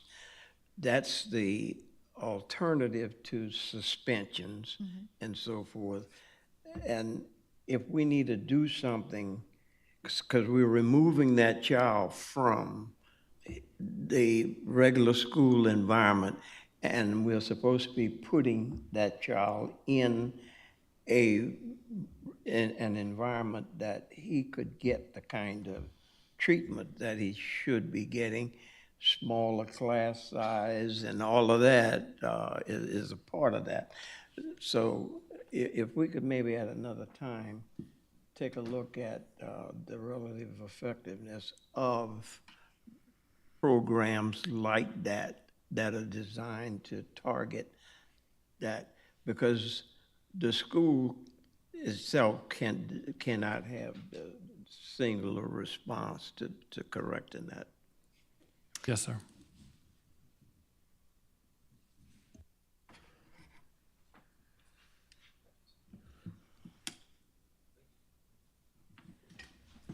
Okay, next we move on to Goal C, diverse, effective, and engaged employees. This is Teresa Brown, just got back from a world trip, Italy. She went down to Bayou Gosh too? She went down to Bayou Gosh too? Is that where she was? No, sir.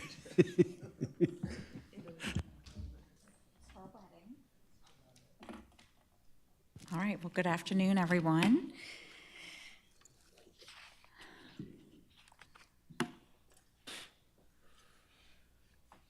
Whoops, wrong way.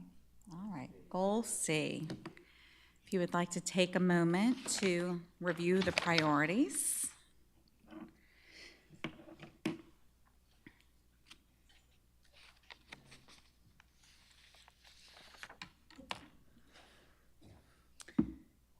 All right, I'm going to jump into our objectives, and you see our first objective is to increase retention rate of our teachers to 93%. We are doing very well in that area. We are at 94.9%. Just for a point of reference, the national average is approximately is at 85%, and so is the state at 85%. So we are well above the state and national average. We do feel like the high retention rates validate our ongoing efforts to recruit, engage, and retain top talent. So you will see as I present this afternoon, it all aligns. You know, we're seeing some very the continuity there between the data and our feedback from employees. So next is our retention rate of teachers of color at 93%. So we are currently at 92.55%. That is still excellent.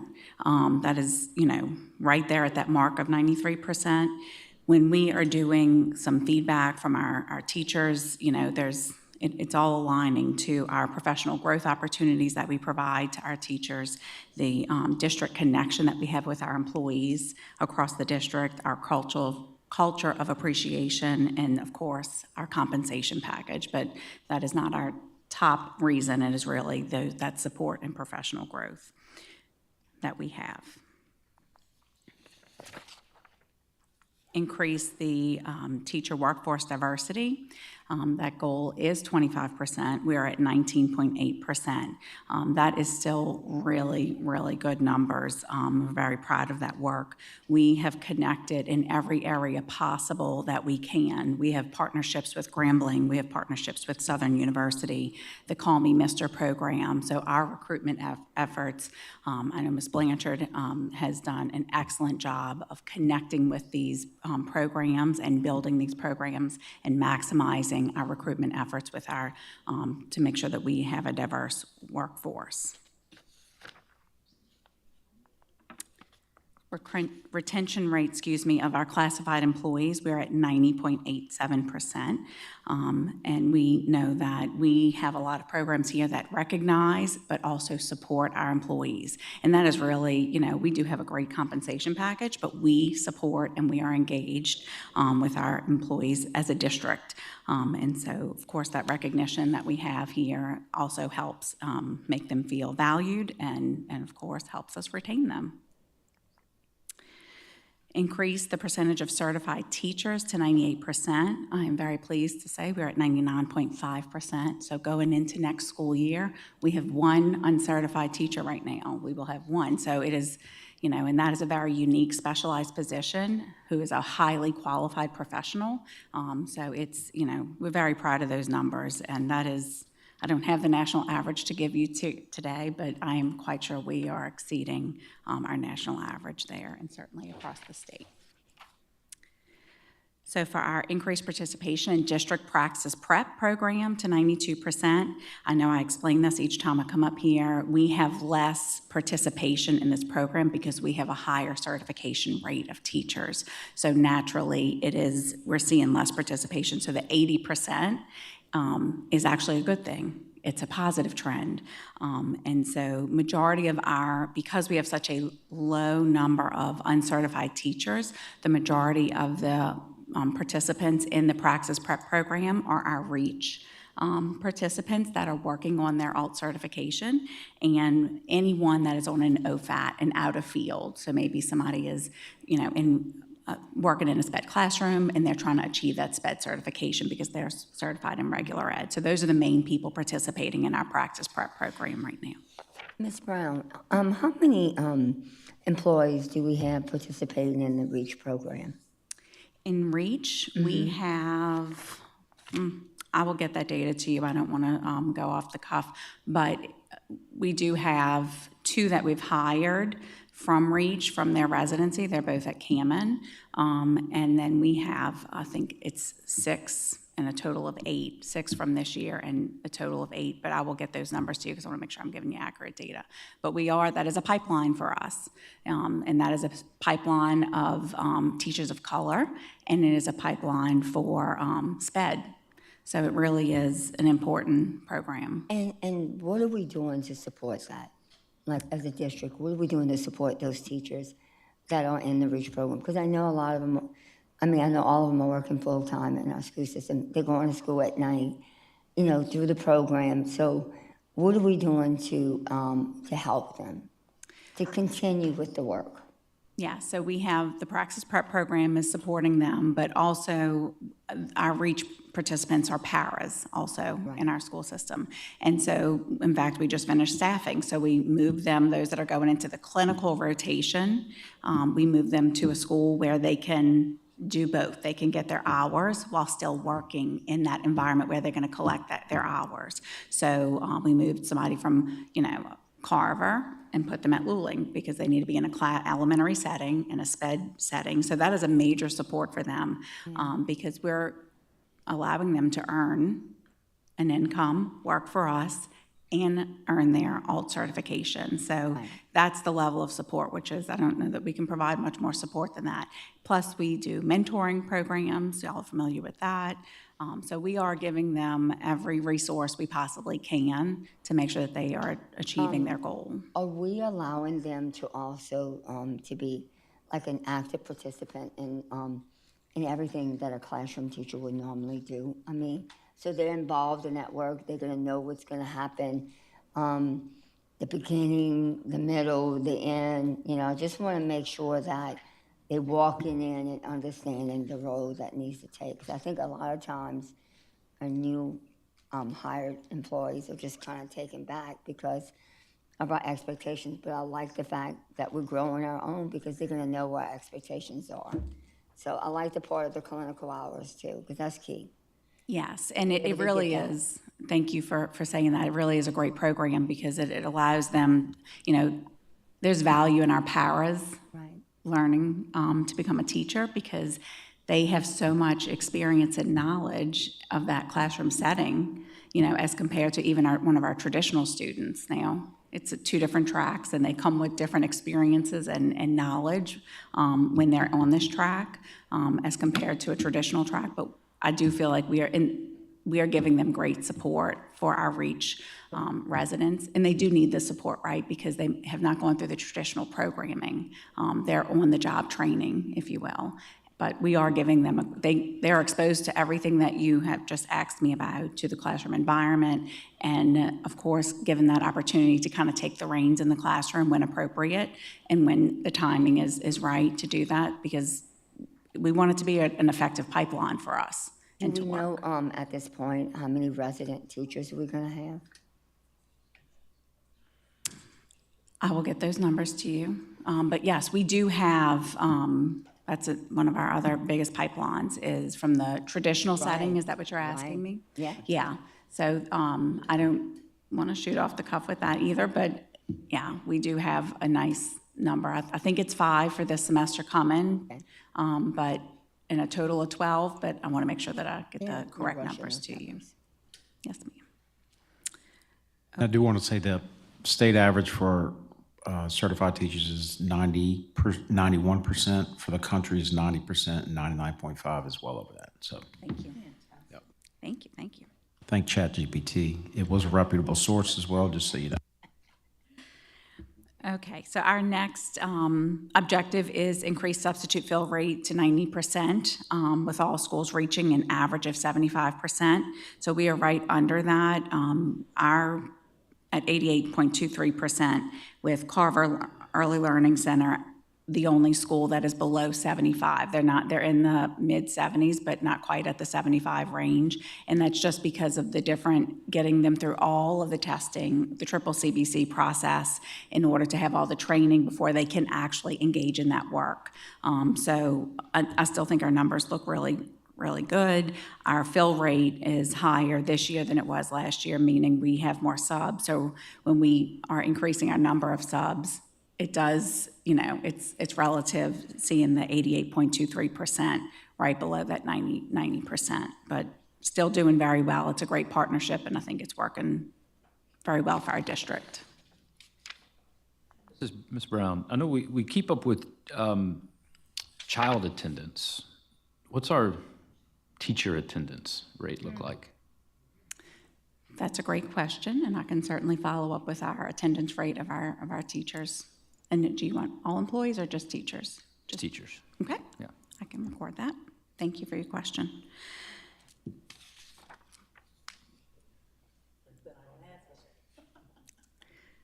I want all employees. I want all of them. Yeah, if we're gonna look, let's look. Okay. Okay. Yes, ma'am. All right, increase teacher engagement. There are two areas that we look at. This is our Upbeat survey data, and we have a work-life balance, trying to achieve a 75%, which we have reached at 76%, and teacher workload reasonable at 70%, and we are currently at 72%. So we are, and that just demonstrates that we are engaging with our employees, we are listening to their feedback. Each school principal is tasked with, hearing that and being able to navigate that and put things in place to continuously, it's a continuous process. There's things that evolve every day, as you know, in a school building. And so they're constantly working on understanding, how do we balance things out when things change, or having workload reasonable, because it changes, from year to year and sometimes month to month, depending on what state requirements or federal requirements come down. So, but I'm very pleased with the results here from 25-26. How do you determine the work-life balance or teacher workload reasonable? Do you do that through a survey or how do you make the determination?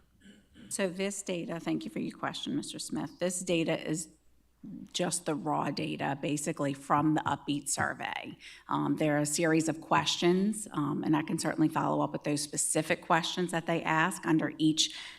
There's a section called work-life balance, and it's got a series of questions. And so this is the score that is achieved based on the number of employees that have completed the survey. And so that's the whole goal of the Upbeat survey or the engagement survey of employees is to determine, how are we doing? And then what actionable items are we creating as a result of the data? So if the data was to show lower than our goal or objective, then we would be creating additional actionable items to get to that level. So it really is data that our employees are filling out and giving us, and it is anonymous, so. So when I look at the target for work-life balance and I see 75%, what does that tell me? What does that 75% represent?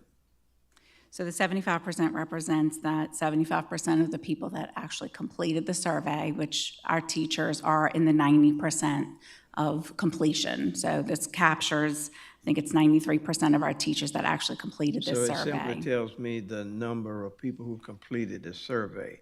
It doesn't tell me that 75% of the people who responded have healthy work-life balances. It does. 75% of the teachers that completed the survey feel like they have work-life balance, meaning 75% are saying, are giving positive responses to that survey question that says, yes, it's not a negative response, it's a positive response. So I would have to assume that the 75% are saying that they feel, that Okay. there's some sort of balance. All right, so when I look at this, if 75% of the people responded to the survey and they have healthy, so 25% of the people do not have healthy work-life balances. Is that good or bad? That seems like a fourth of your people have problems. So this engagement survey, Upbeat, Even that workload reasonable,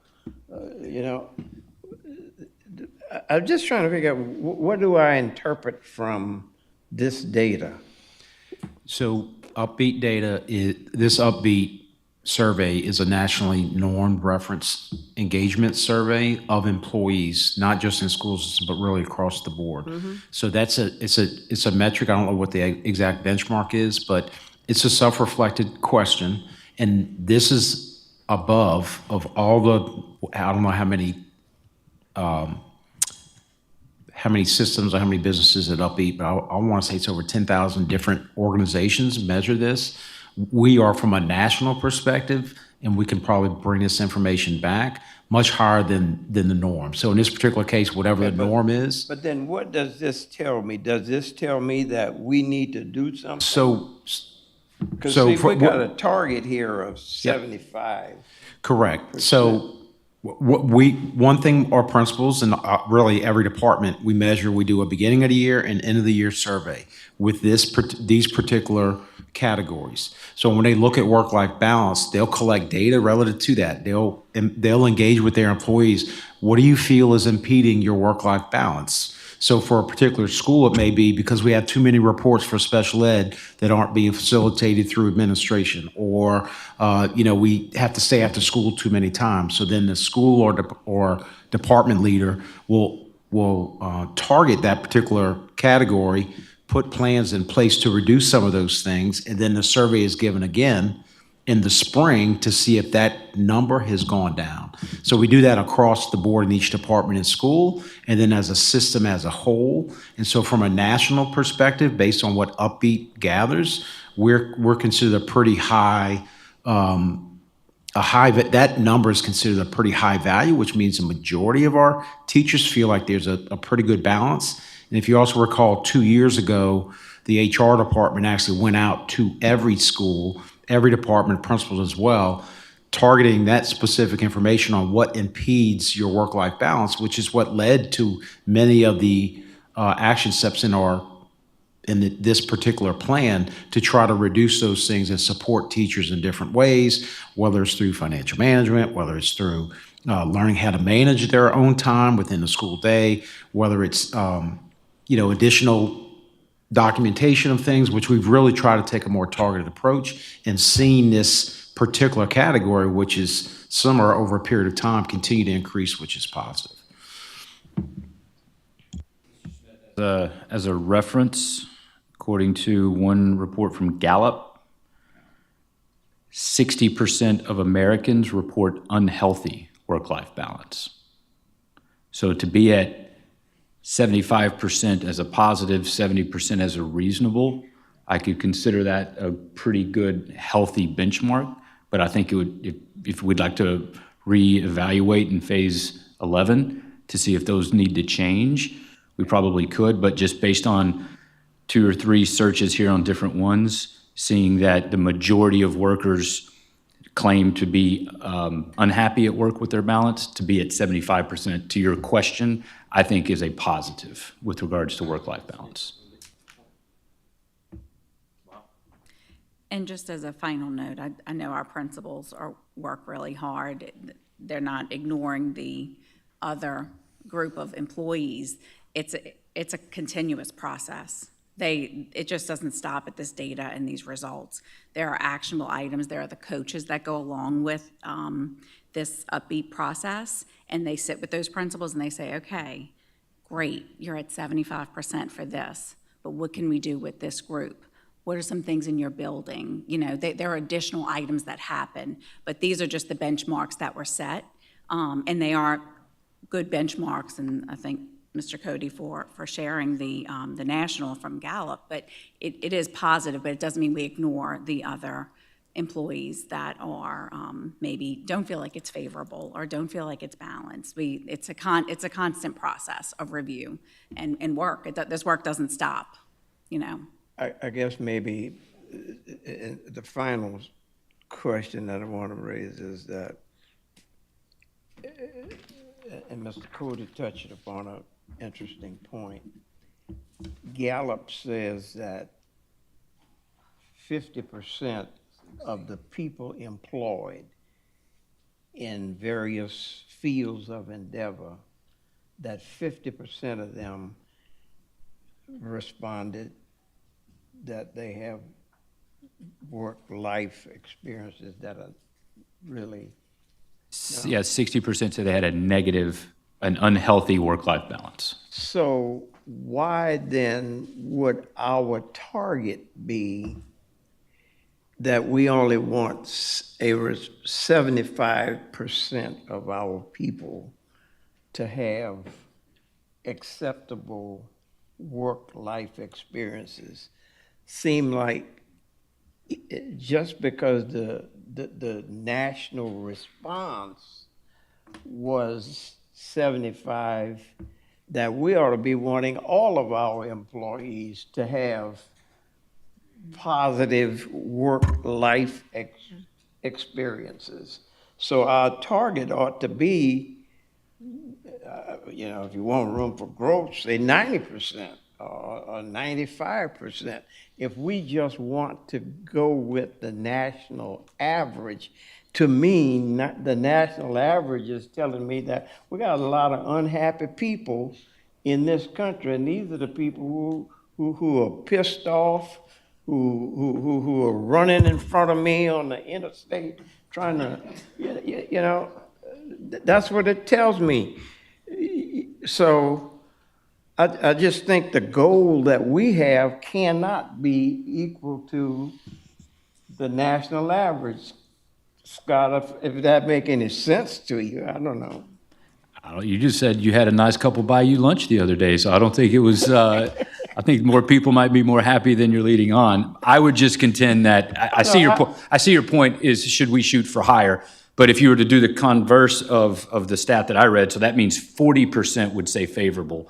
So maybe we say our good average would be we want to double that. So we want to put it to 80. I like your point of going at 100, but I mean, I always like realistic stats too. But I'm with you. Let's push it to whatever we think, but let's back it up I with was data. just following up on our conversation before we came in here this morning when Karen was talking, was it Karen or somebody, and you said about Walmart, you weren't going to Walmart anymore because they don't have happy employees over there. So as we move into phase 11, we'll definitely look at increasing that target. Yes, sir. Yes, thank you. Board members that's dragging us down. All right. Increase health and wellness of our employees, the percentage of employees who are in a controlled range for blood pressure and A1C. We're currently at 80%. Our goal is 60% or higher. We're at 80%, and our A1C is at 94%. There's just a note here. I know we have an item on the agenda for tomorrow that this objective will change for 26-27 if Oshner Digital Medicine is discontinued. So I just wanted to make sure we have a note there, but we are moving in the right direction. Okay, so our action steps for priority 1. For recruit and hire, a diverse and qualified and prepared professional and classified workforce. I'm happy to report that we have strengthened our SPED recruitment through university partnerships and dual certification pathways. So in talking with Ms. Blanchard, she is the one that does this work for the professional side, and she has been working with our universities to explain our need. And they know what our state and national averages are of increase in SPED populations in each of our school systems. And so they are working to make sure that when a student goes through the traditional university setting that they are, or pathway, that they are getting dual certified, regular ed and SPED. So that, again, is going to help us. And so I'm pleased to say that we had 5 residents that were dual certified this year that came through St. Charles Parish, and we hired all 5 of them. So that just demonstrates further that they are partnering with us, they are hearing us, and so it is that work is happening, so it's beautiful work there. We have 6 SPED residents for fall of 2026, so we know that we will need SPED teachers from year to year. We know that, so we want to make sure that we are building that pipeline and having those conversations with the universities. Ms. Courtney Young did some great work with Ms. Babin and her team and collaborated with the CNI to expand industry-based certifications, advanced and basic student work bundles, because we help them with the hiring process. So we have done some great work with them. I know you heard from her earlier today. Successfully launched the first year of REACH residency program to strengthen the SPED pipeline through dual certification. So for school year 26, we had 6 REACH residents. And then for the fall, we will have 2, so 8 total. And then hired 2 teachers of color that are at Albert Cammon. So they finished the REACH program, and we hired them in SPED positions. So that is that work happening and those goals being achieved, which is very nice. Continuing with priority 1, we expanded the promise to return agreements to strengthen long-term recruitment and retention efforts. So in May of 2025, we had 18 and students that graduated from high school and signed a promise to return. And this May, we have 16 that signed a promise to return. Again, another pipeline that we hope that these students will come back to us and work for us one day. What percentage is that? You said some numbers, but what's the percentage of people in those REACH programs? In the REACH program? Signed the promise to return. Oh, this is for the promise to return, it's our high school students from Destrehan and Hahnville that signed a promise to return. They're going into education. And so we had 18 go in, I'm just giving you last year's data, 18 in May of 2025. And this May, we have 16 students. They're going off to college to... All of the students? Yes. 100% of them? Yes, yes. And so we hope that we get some of them back to teach in our school system. We implemented our Frontline Central program. As you all know, we have implemented our beginning of year forms. Our contracts will be launched very soon, so we'll be removing DocuSign for contracts. Our personnel action forms, our payroll notes, that was another big form that we were using Droplet for. We no longer are using Droplet. And then we loaded in all of our teacher certifications. So even though teachers can view their teacher certifications through the state portal, they can now view them and principals can view them in our central program. So that is a beautiful thing because it is all in one central location. So we've really accomplished a lot of action steps there this year with that program. We've enhanced our certification compliance process through proactive monitoring and employee notifications prior to certification expirations. And again, that was achieved partly by implementing the central program. All right, priority number 2. We have decreased our incident reporting through intentional school visits and collaborative support with ESS. So at one point in time, we had a lot of discussion about incidents that were occurring with ESS, and we have seen a decline in those incidents. We have also seen a sharp decline in the number of incidents that have resulted in us saying, we don't want this person to return. So to me, it is a collaborative effort between the schools, HR, and ESS to work together to be visible in those school sites and to provide support to the not only to the SOS, but to the principal and to visit the classrooms where our ESS substitutes are working. That has provided us the support that is needed in order to move the needle there, because we are just providing that additional support for them. We have strengthened leadership pipelines through the Aspirant School Leaders Academy. I cannot take any credit for that. That is Dr. Scheck-Snyder and Ms. Babin and Ms. Mathern.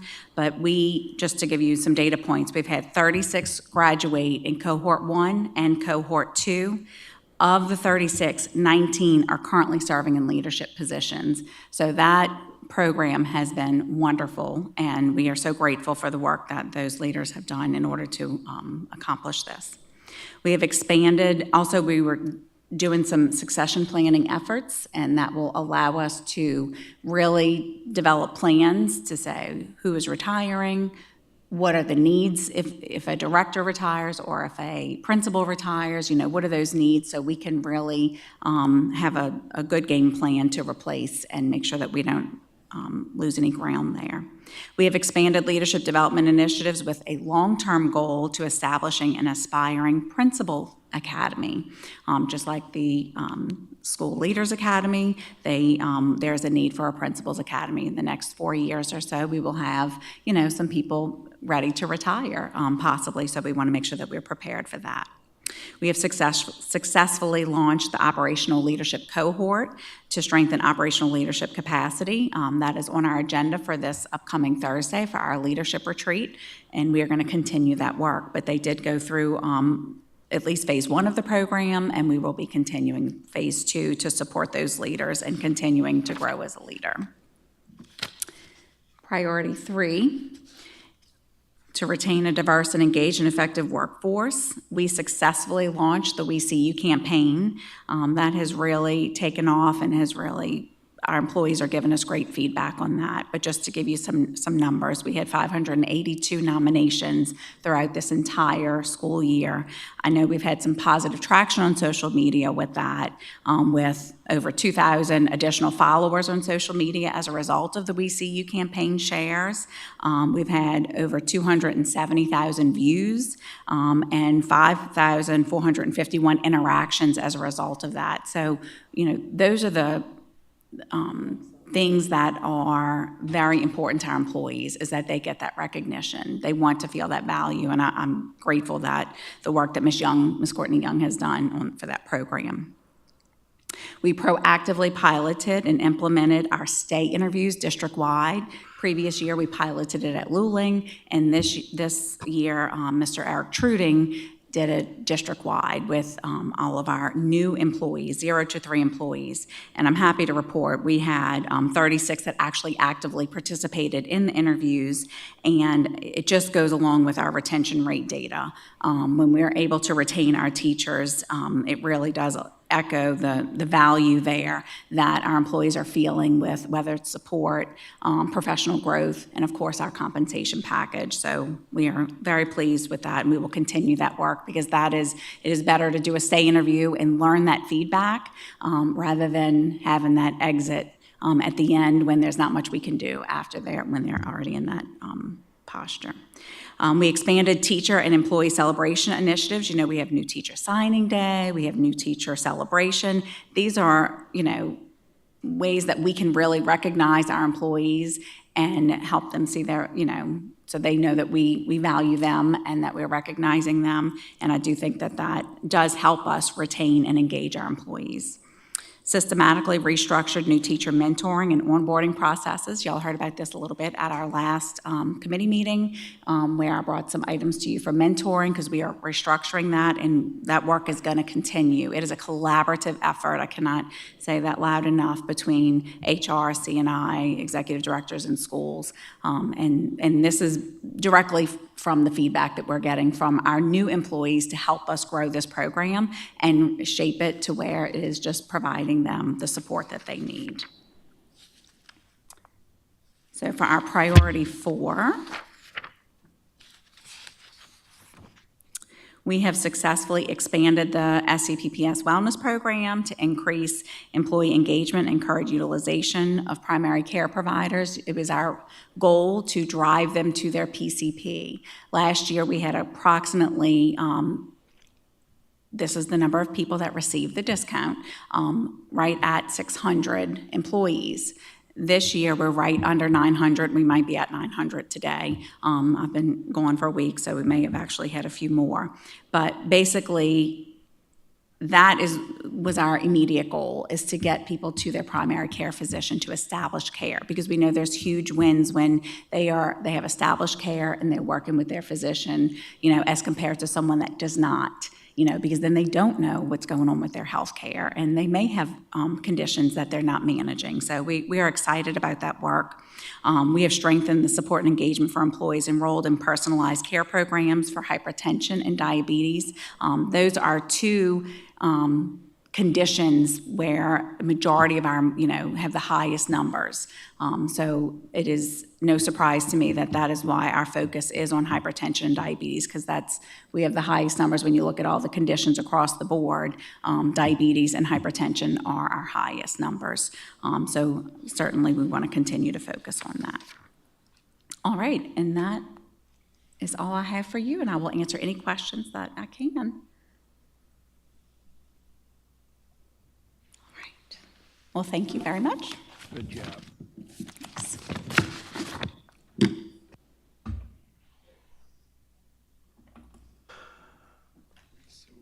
Okay, Goal D, resource allocation and technology, finance and technology.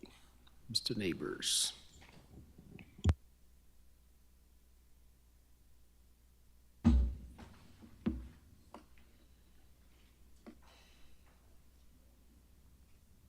Good afternoon, everyone. As you can see, we're focusing today on Goal D, resource allocation. I am part 1 of 2. Ms. Kelsey Haig will be presenting technology. I'm handling the finance aspect. I'm going to flip to our priorities if you want to take just a second to read through our priorities. with regards to fiscal stewardship.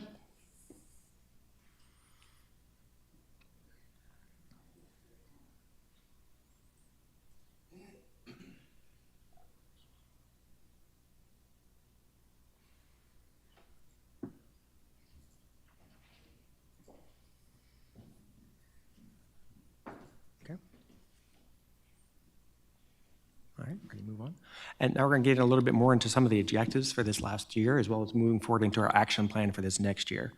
Our objectives with regards to some of the fiscal responsibilities start with our general fund balance. As we've discussed in past reviews, the general fund balance, we're trying to keep it a healthy 17%, or basically 2 months' worth of operating expenditures. As you can kind of see the historical trend, you can kind of see where we were historically, as well as where we're projected for the end of 25-26. Just to give you a quick frame of reference, the historical baseline in the last 2 years are all based on audited financial data, and then the 25-26 is our revised budget projections of where we think we're going to be as of the end of this point. That's where we're going to, it's suspected to land for this current fiscal. And we will obviously be discussing next steps and future plans in more detail tomorrow to address that concern. Okay. One of the other priorities is obviously relating to ensuring that the expenditures that are happening are really focused on our instructional needs. And as you can see here, the objective is making sure that our allocation exceeds our 70% guideline. Again, you can see the historical data here exceeding 70%. And right now on the revised budget, we're over 72% at this time, which is good in terms of priorities and focusing on the instructional needs of our students.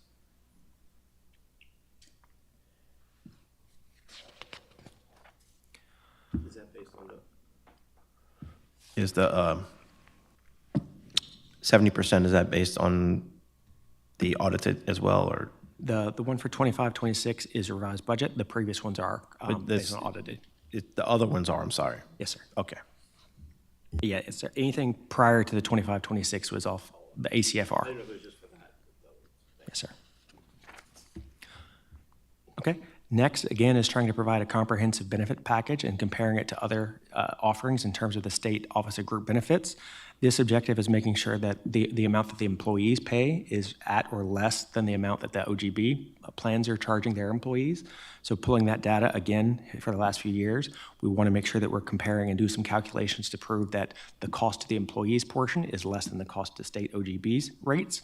And as you can see, for the past few years, we've averaged between 30 to 35% and around a little bit more than that. This year, we're expected to end at about 37% less than the state plan. And those state plans include the single plan, the single plus dependents, as well as family coverage. This kind of takes an average of all of those plans and puts them together. Adam, what is the national average on expenditures in the instructional area? That I'm gonna have to look for. I'm gonna have to do some research for you, Ms. Smith. The technology and other kinds of considerations that we've had to take into account in the last 10 years, how has that affected educational expenditures?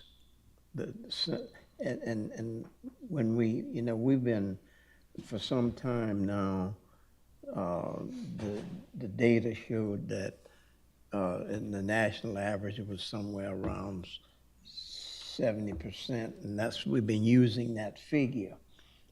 On the other hand, though, there have been many influences that have affected that, such as technology and other kinds of things. I don't know if you remember, but at one time, teacher salaries were not included in the instructional budget. So the budget always showed that there was only about 40% of the money spent in the instructional area. And then teacher salaries was a line item added, which brought us up to the 70%. So I'm wondering whether now that we've got so much technology dependent, and then we're coming now to AI dependency and this kind of thing, how is that going to affect the amount of dollars that we, is that needle going to move from 70 up to maybe a greater portion, or what's the projection? So I'll start responding, and obviously we would need to verify this and follow up, but from the state's perspective, that 70%, like as you kind of inferred, Mr. Smith, that's based on the national average, what should be. They tell us what should be included as part of that percentage, so certainly we can follow up. I'm just not sure if it is. I'm assuming the technology is part of it, because technology, while we have added much more technology, we've reduced on other ends, right? Like books, actual textbooks, and those kind of things. So it's kind of shifting, but we can come back to the board with more information, specifically what is included as part of this figure. Thank you. Yeah, and as he mentioned, a lot of those technology costs are in those instructional or in regular instruction, special ed instruction. Those types of allocations are included in that part of the discussion, but we'll get you some hard figures soon. Okay. Questions before I go into the next slide? Okay. The next objective was doing some verification of employee health insurance, spouses, and dependents. That was initiated in the last few years by the Director of Risk Management. As you can see, as that process developed, we hit that threshold fairly quickly, and this is just accumulating the fact that we're still at 100% verification. Very successful program. Okay, moving forward into our action steps for 26-27. One of the key functions that we've been trying to do in the last few years is trying to assess some of our risks at the school levels in terms of where we could identify remediating or identifying some concerns in terms of possible mismanagement. And one of those things has been, at least from the internal auditor perspective, was moving into the area of more of a cashless operation, trying to identify those sources where, if not eliminate it completely, but moving more functions to that type of cashless situation. We've moved a lot of our ticketing to the GoFan modules at middle school and high schools. A lot of our historical fees and dues and things like that have been moved to our online school payment system. So we're going to continue to expand our processes in the next few years and identifying any other challenges that we're reaching in terms of making sure that we're addressing any of those one-offs, just because the more cash you have on hand, things in so many words could go awry. So we want to make sure that we try to not eliminate, but try to reduce those opportunities. May I make one other observation, Dr. Orling? During your investigation into the percent of monies that we here in St. Charles Parish are putting into instruction, given the teacher salary piece, does that include benefits? Because the benefits, as I see it, is also a part of the salary package. So when we look at that 70% number, I'm just thinking that we're spending more money than that, depending on what's in the package. Yes, sir. We'll bring that. I'm assuming it is part of it, but I just want to be able to validate that. And Mr. Neighbors, if you have that information, certainly share it what we can. I understand we've taken some things out, but what we took out is not high dollar amounts. It's low dollar amounts. So I don't think it offsets the increase in dollars. So, but anyway. And tomorrow's discussion, when we start moving into some more of the budget discussions, I will highlight and show you where some of those numbers come from that get us to that 70% number, so you'll have a clear expectation, and we can walk you through some of those things. And if it does, I presume, I'm again not assuming that it would only include current benefits, because that total benefits in a budget is retired. So, yeah, it would be only a part of that. It's my guess. But again, while you're investigating. We'll follow up, sir. I'd be shocked if it is. Okay. The next action step is, again, talking about some of our internal processes and procedures to kind of identify any sort of efficiencies with regards to some of our payroll processing. We've moved some of our functions with regards to issuing certain federally required statements like W-2s, 1099s, things of that nature. We've been moving those to more third-party and outsourcing just because of the sheer volume of mailing and printing and all those transactions. So there's going to be some additional review to make sure that we're capturing and maximizing our staff's efficiencies in terms of the sheer volume of some of these statements and things that are issued, we're going to try to identify some efficiencies there and consulting or contracting where possible. That's bullet 2. The next action step is, again, working through our Director of Risk Management to work through the audit of health insurance third-party, or TPAs, or third-party administrators, to ensure compliance with contractual obligations. Those are ongoing needs, and everything's proceeding as planned as we talk about it. Who will perform those audits of the insurance third-party administrators? Will that be conducted in-house, or will that require outside auditors? This is the audit that we launched last year by BMI is conducting the audit against UMR, and that presentation has been concluded and will be presented to the board by BMI tomorrow. So we're going to use outside auditors to do that? Yes, sir. The audit has already been completed. It's been going on for about 11 months now. Right, I'm just trying to get to who's doing it, because it's an additional cost to us, that's all. Yes, sir. BMI is completed the audit against UMR. Okay. Don't go anywhere. The last action step is, again, doing a inventory analysis, or basically a contents analysis with regards to our property insurance. This is also coming to conclusion very soon as well, and I will give Ms. Gray a chance to speak on that. Yes, this was a 3-year contract that we entered into with Salus, who's completed this work. And as you may know, there was a law that was passed last year regarding our facilities that PPS is also utilizing this company to adhere to the legal requirements for our facilities as well. Now, this is a continuous program, isn't it? This is not one and done. They will continuously analyze and evaluate this on an annual basis. My portion of the contract was to bring all of our facilities up to date. It's on a 3-year spread contract, so it will be complete next year.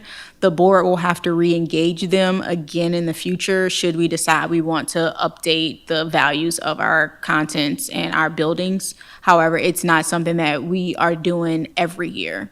But doesn't the evaluations here affect the cost of our insurance, and isn't that why we engage them? So if we don't re-engage them, we're going to find ourselves in a position where we are behind again and paying higher insurance premium. I think The industry standard that was mentioned by the underwriters is that they suggest that we do this on a 3 to 5 year basis and not an annual basis. So there's a variance that we are allowed in the gap of 5 years that we can, we can figure that that's adequate. so. If this particular company, if you recall, when we initiated the engagement with this company, we didn't have a truly accurate representation of our building square footage and all makeup. That's one portion of it. That portion is going to be complete next year. So we'll have a very accurate, digitized floor plans of all of our buildings, so on and so forth. If we were to add additional buildings, which I don't think we will be, but we still have the 4 right areas, so we'll still have to get those things because it gives you a more accurate representation of the value of those buildings when you place insurance. The contents portion we do every year. We don't necessarily have BMI conduct an audit, but we track those things as executive staff and through Ms. Gray's office. But the recommendation is to re-engage every so often, but firmly knowing that what we did relative to the digitizing of the floor plans is really what's helped us secure better property insurance moving forward. But I thought, and maybe I'm incorrect here, but I thought one of the selling points in our going with that program was because it digitized the assessments to the extent that it was always being updated. I didn't realize that the digitization of the program would be halted, and then you'd have to come back another 5 years to do this. We don't have to do it every year because not much is gonna change from year to year. Right, so Maybe what we're once every speaking about 5 is years, we two might do different things. So we're talking Well, about but the whenever buildings, those if the things building, occur, whenever changes occur, they occur for different reasons. You know, and you know, having the digitized system, it should be constantly updating itself. As soon as something changes. I think that question was brought up with BMI, that they could, if you had built a building, they could come in and just do that one particular, you didn't have to wait 5 years. That's what I Yeah, I thought, remember yeah. them saying they could do that. I don't know, maybe. Built or renovated was the question, because, yeah, you're right. That's what I understood. Now, I could be wrong, and, you know, we could both be wrong, but So for the insurance purposes, I think we might be talking about two different things, and I apologize if my responses were not directly to your question. So Salus is the company who's doing the evaluations and the digital inventory. So for the purposes of insurance, the insurance requires independent verification of the assessments of our buildings. So that's separate from the digitation. So the 3 to 5 years is that we have an external company that confirms the amount of the assessments of our building. So when I said 3 to 5 years, that's what I was referring to. As far as the digitation of the buildings, they will come and add to the programs if we have any changes. But for example, central office, we just completed a major renovation. If we don't have a change to the building, they don't have to come back in to do any edits to the digitalized platform of the content that's here on Matterport. It's just in 3 to 5 years, it's recommended that we re-engage them for the actual assessment to make sure that if we tell the insurance company it will cost us $3 million to replace this building, if there's a total loss, they want confirmation from an outside company that it will cost $3 million still to this day.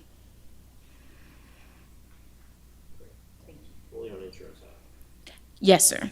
Now, there is a different legal requirement as far as having the digitation of the buildings on the PPS side, because there is a law that requires that now. So that's now two different engagements. So the engagement under the risk management side is for the insurance purposes to evaluate the buildings, and the electronic Matterport is on the PPS side to comply with that version of the law.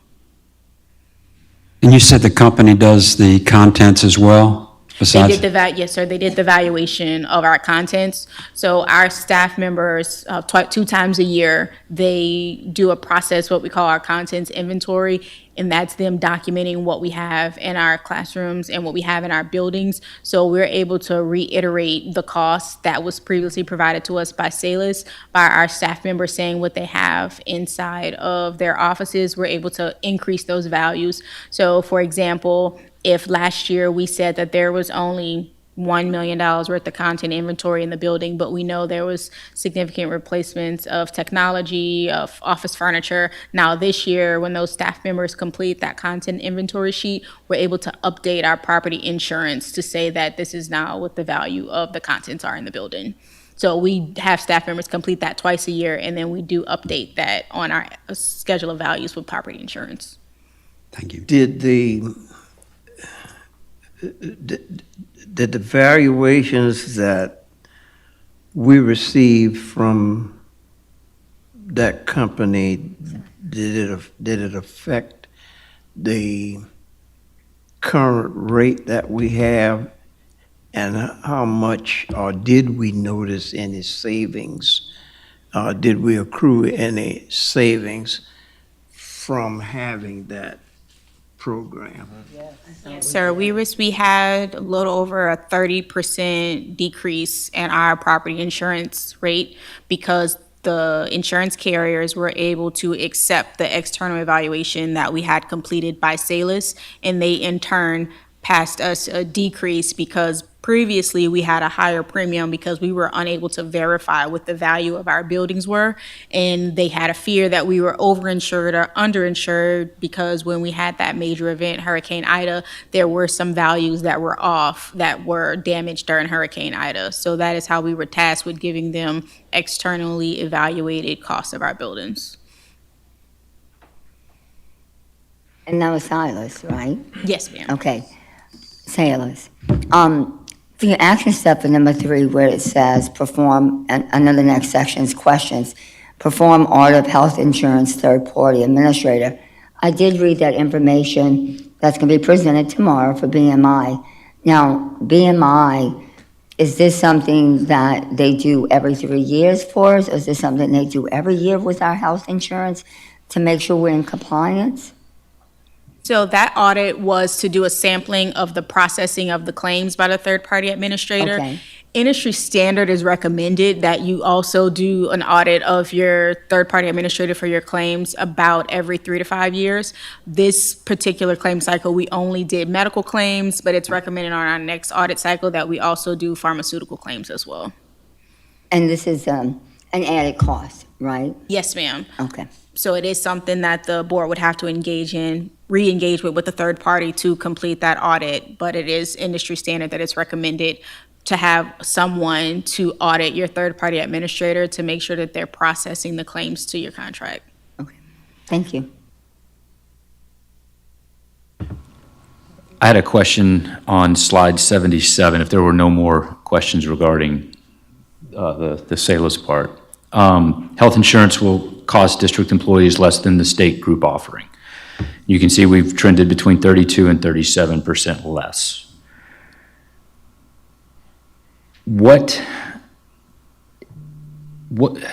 Should we be tying that specifically to a number? Like, there's 2 ways I'm looking at this. If we tie it directly to say, hey, we will always be, our base plan will always be 10% less, I'm just making up numbers now, than the state, then, because I don't want to cut off nose to spite face kind of thing here, but what is competitive in this state right now? Like, what are other districts doing? What if every other district is at or at 5 or 10%?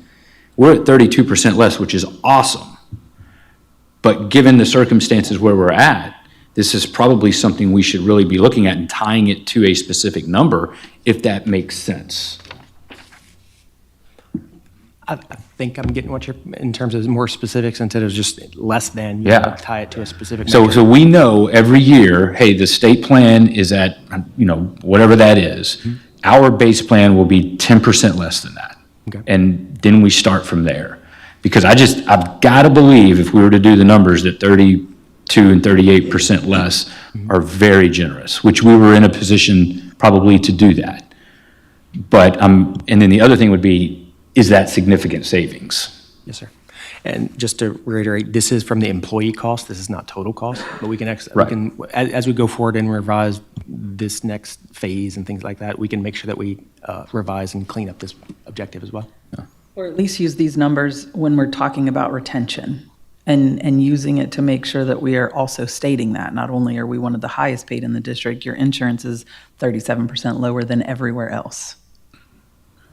I know that's not where you're going with it, but if we're not going to go there, at least we need to be telling the story of that to make sure. Sometimes you think you're paying a lot and you don't realize that the districts all around you are paying way more, so you don't know that your insurance costs less.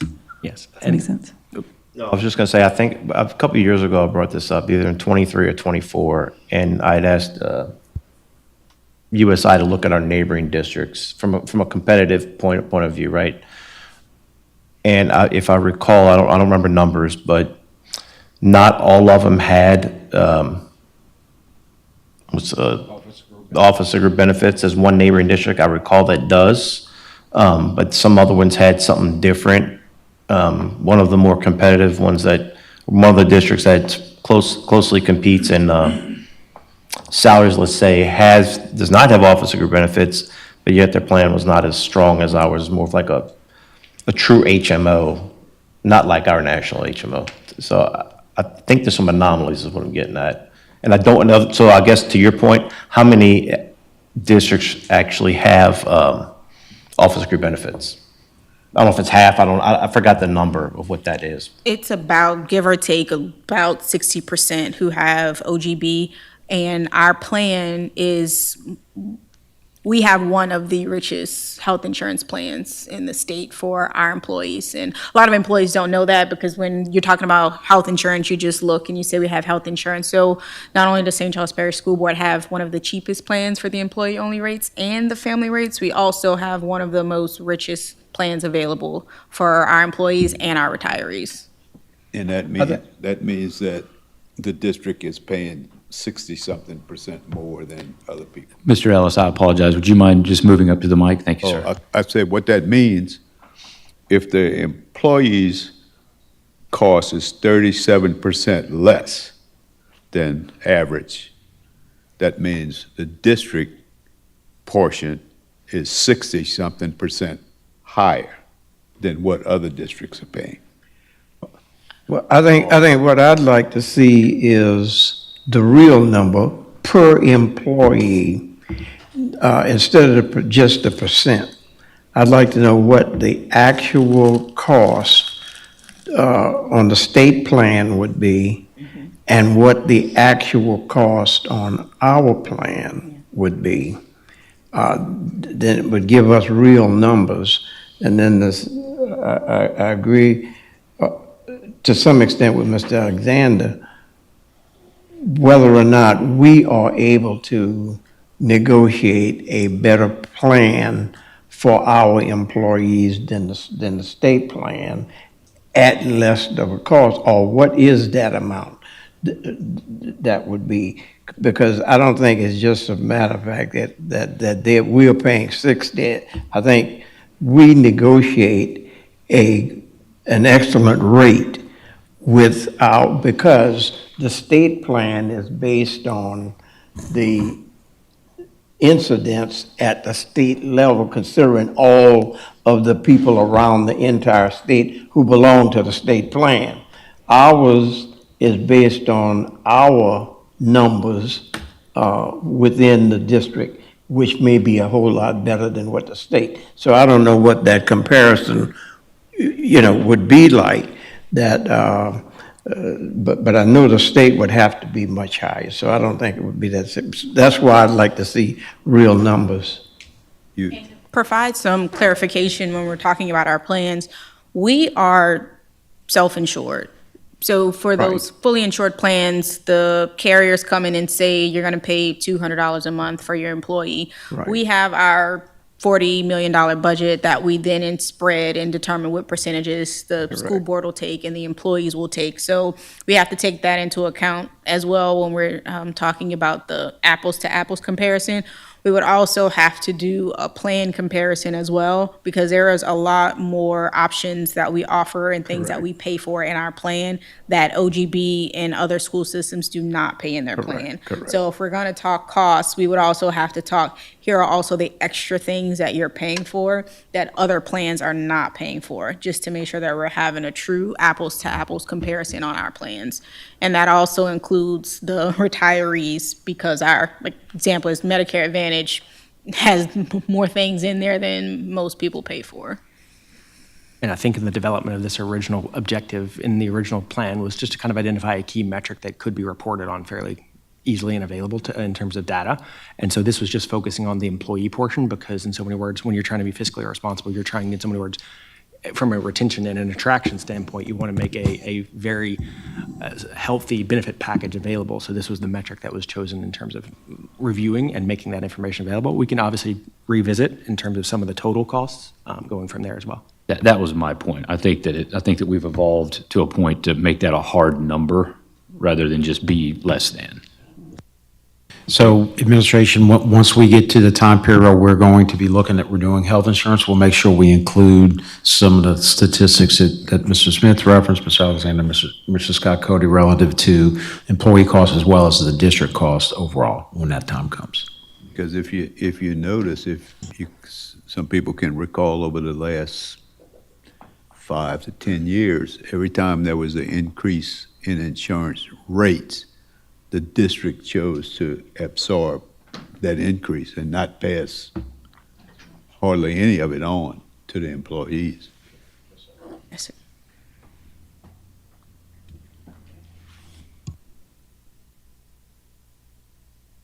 wrapping up. Last slide is obviously the question slide, so if there's any other questions at this time.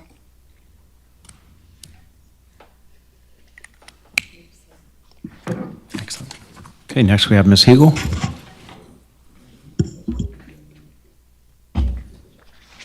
Good afternoon. All right, I'm going to give you just a second to check over our technology priorities for this past year and upcoming year.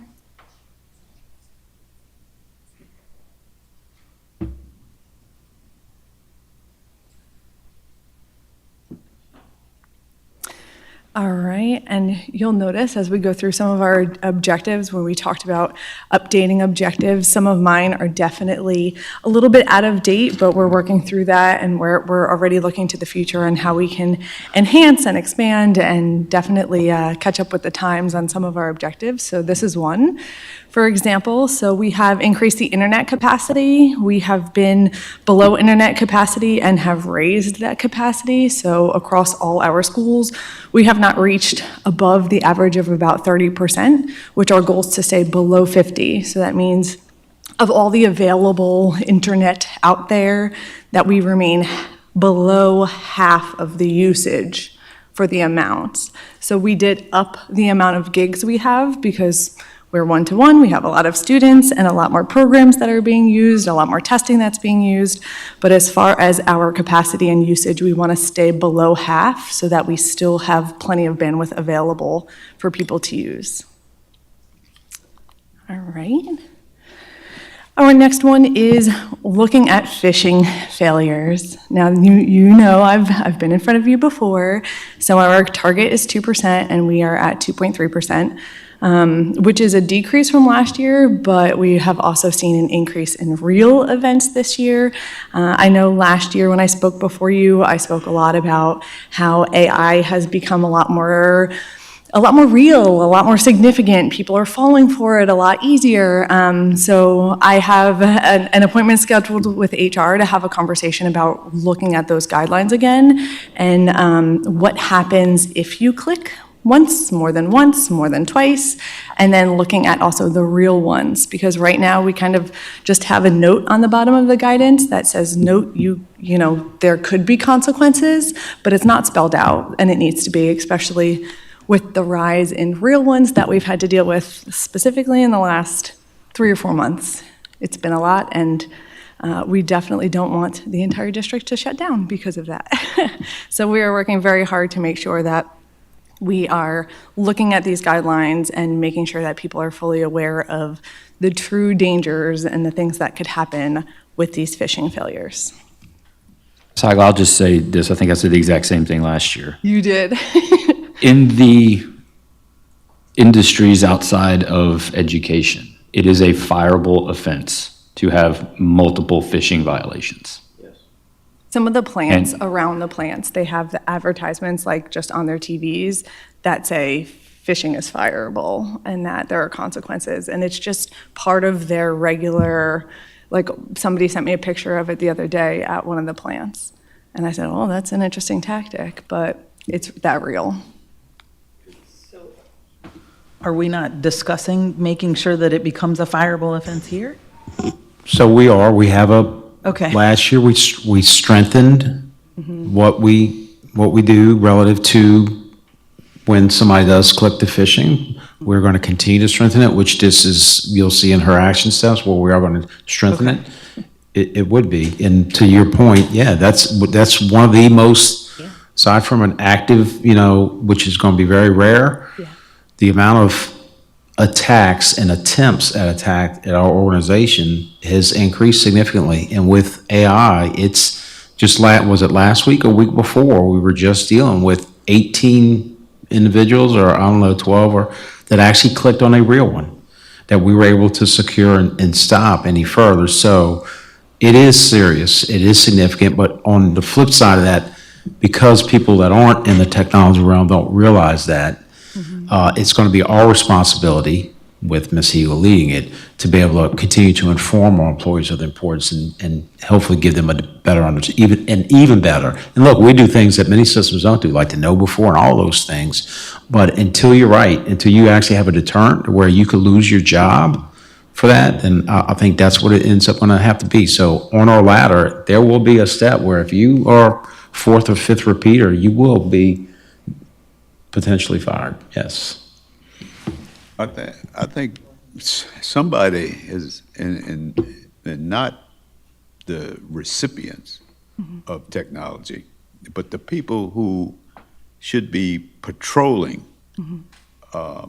technology, they not doing their jobs because it looked like it's a lucrative profession to be a fisherman. So excuse the pun. They make a lot of But money. I'm talking about the people who are out there fishing. Oh, yeah. Throwing the bait out there. Yeah. That, And we're not punishing constantly that group of people enough. Exactly. If I ever meet one, I will let you know what they say. But right now, like, our team is extremely diligent with constantly changing the rules of what's allowed to pass through. So we had one where, actually a few that looked like Dr. O was sending things to people, so they clicked on it, calendar invites. So they're just more sophisticated now where it looks like it's coming from his email address, but when you hover over it, it's not. So then what we have is we've made it a lot more difficult and we kind of clamped down a lot, but that also means that some of our communication with real vendors doesn't always come through. So that's why it's really important to, and we kind of reemphasize this in IT, is making sure that if we have contact with outside vendors, that we're having good relationships with them, just outside of email as well, so they could say, hey, I haven't heard from you, it's been a week. I did not get your email. So it might have gotten caught in our spam filters because we've had to tighten that control of what's allowed through our filters. We've changed it a few times in the last month or so. That's also occurred with us, people trying to get in touch with us, constituents. And Yeah. that I didn't get your email, it gets caught in the Yep, spam. goes to spam. So. Goes to spam.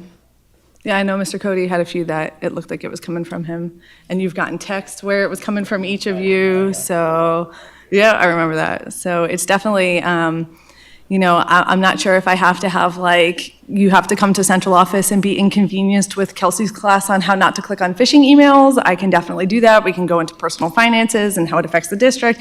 I mean, I can sit there for hours and lecture people on it. So I don't know if that needs to be one of our more severe ones because it's going to catch on real quick that they don't want to sit down with me and have those conversations. So, watch those know-befores. Do the training that we send out in the spring. And me and the help desk frequently send updates to principals. Hey, you have this many people who haven't done it. And we chose the 45-minute one because it was a lot more relevant to what we're actually seeing in people's inboxes. So we're catching them probably weekly at this point. Real ones. Not just the fake ones. How do we know that no before is legitimate? We have agreements with them, so if we suspect that, then I will call my friend, Ms. Gray, and we'll make things happen. That could happen. It definitely could. It definitely could. All right, so moving on to our next one. Increase the percent of access points meeting Wi-Fi 6 standard to 60%. We were able to do that a few years ago, so this is definitely one that I want to upgrade. Wi-Fi 6 is still the standard for models. We're looking at moving towards Wi-Fi 7. That's kind of the next one coming out, but that'll be for phase 11. And then we are looking at work orders. You will see a little bit of a spike this year. We are still below target. This year is COVID replacement year. So all of the devices that we bought en masse during COVID are up to the point where they are starting to function a little bit slower. We're seeing them start to have a little bit more issues. So we did have a major uptick in just the amount of tickets for desktops, laptops, and even Chromebooks when they turn 5 and we bought that many from COVID.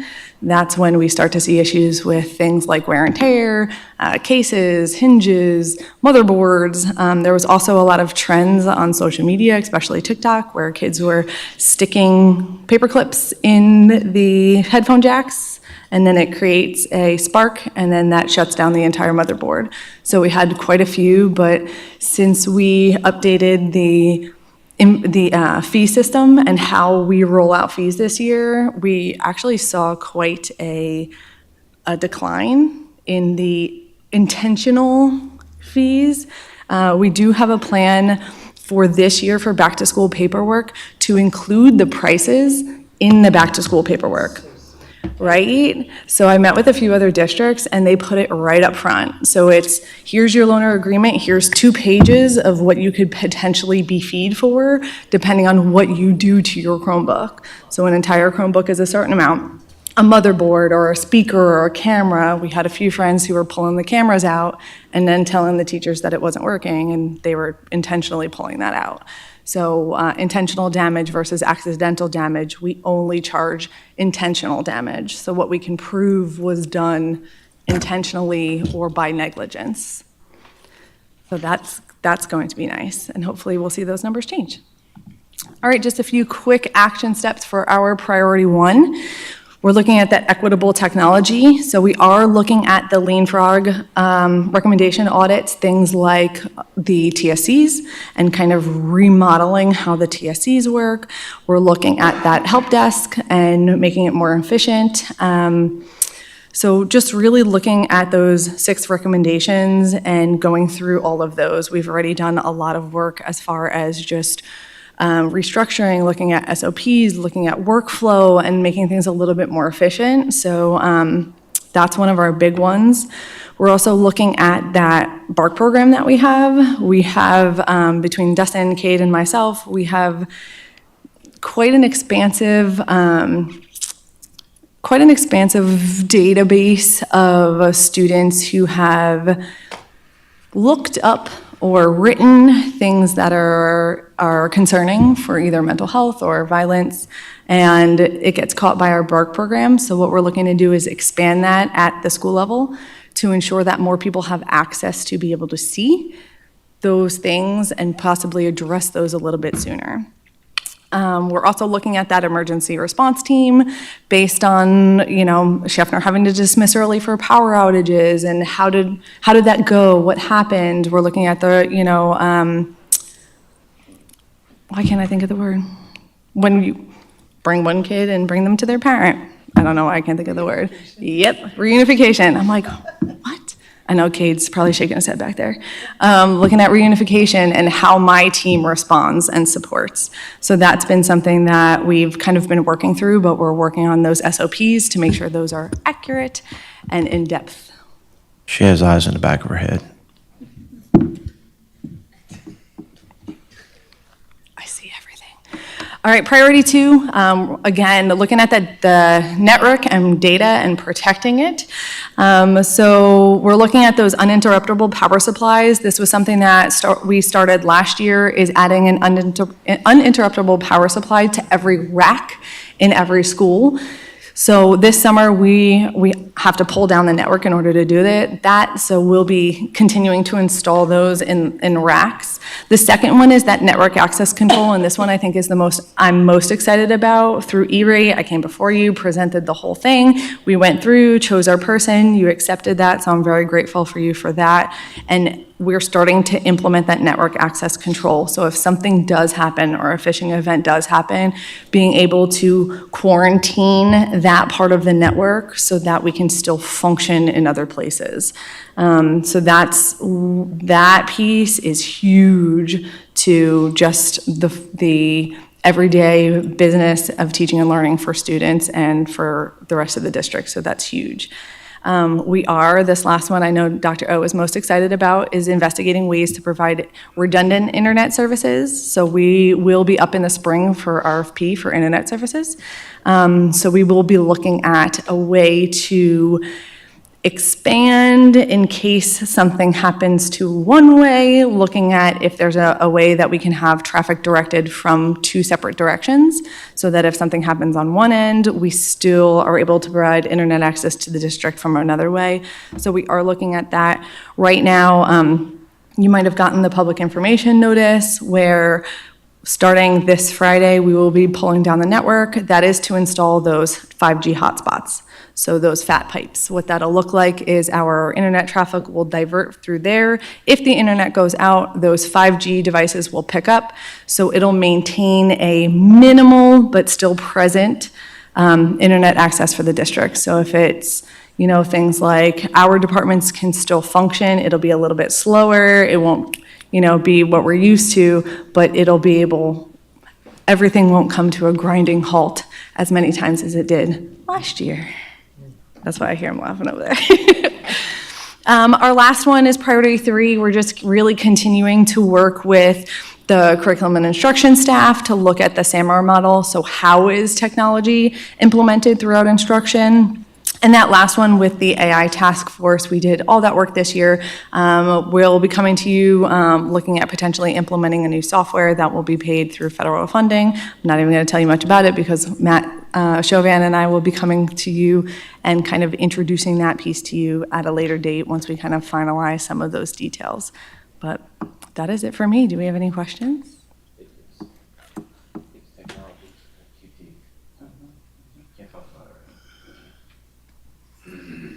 Thank you, Ms. Hegel. All right, thank you. We have Mr. Rome up next.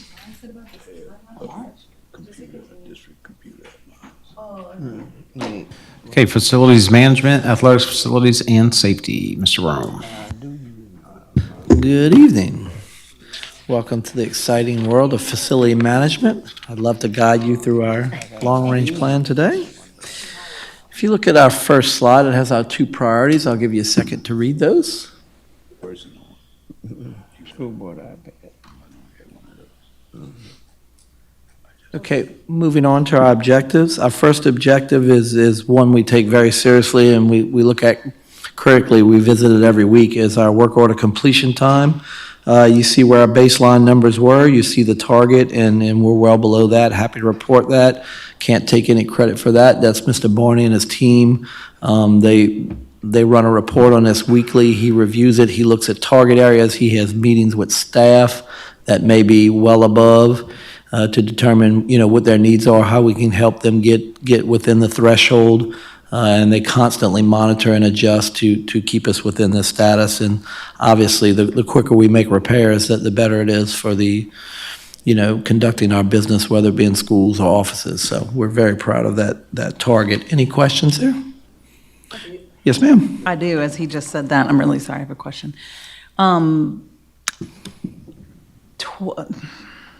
Okay, how do I want to articulate this? The days of completion time for an FMX order, I'm going to compare this to if you go to McDonald's and you make an order and they have a clock that's running, they say, go ahead and pull up, and then they get to stop that clock. Is there any way to make sure that, like, is there a follow-up to say an FMX order was done, it was completed, and it was verified completion? We're not just saying, it was done, my work order's done, click, check off. Like, there's a... Well, I mean, the staff members do verify or close out a work order, but, I mean, Mr. Borney and his staff monitor that, so there's a way for them to check up on that. Now, you did say something, reference something in regards to stopping the clock. There is a way to put things on hold.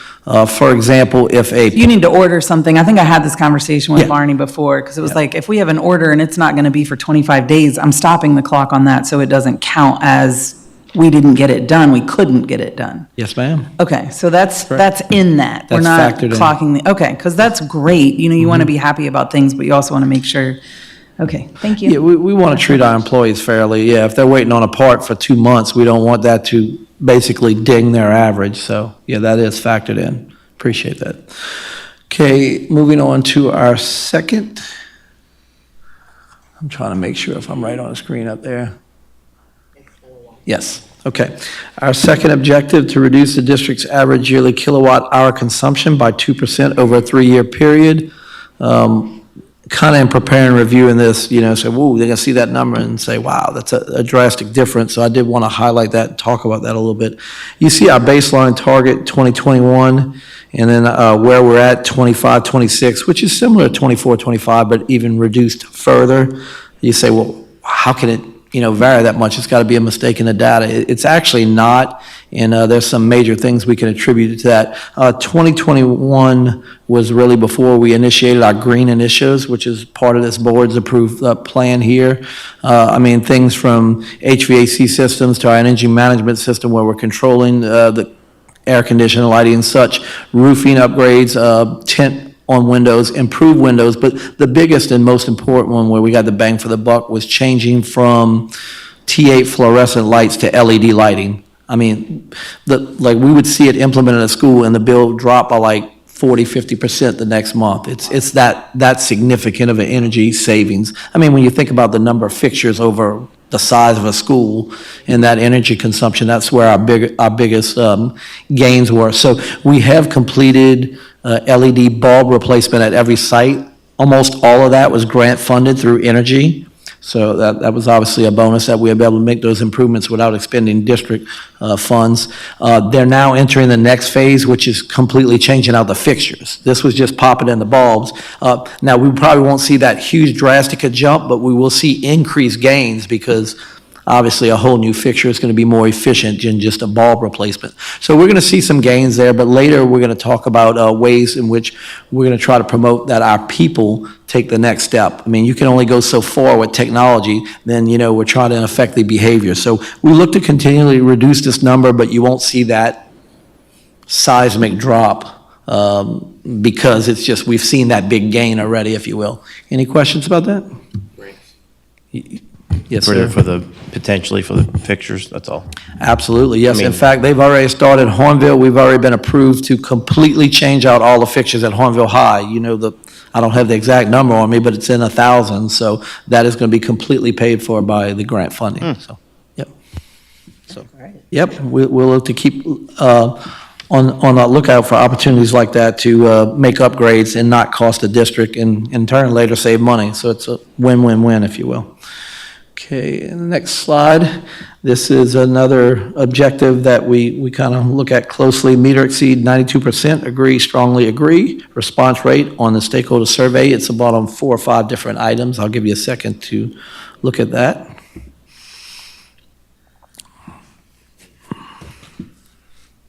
Now, I'll start by saying, as many of you know, some of our board members that's been here for a long time, and probably all of them, the survey results used to be on a Likert scale, so it was like a 1 through 5.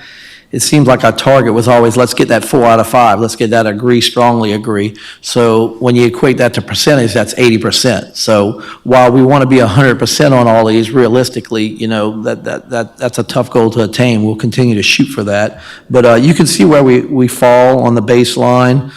To the target, to the range. On 2 of them, we're like 1% below, and on a couple of them, we're above. But you can see the consistency there. We're stayed pretty much right on at above the target over the 3-year period. Any questions on these? Good? Okay.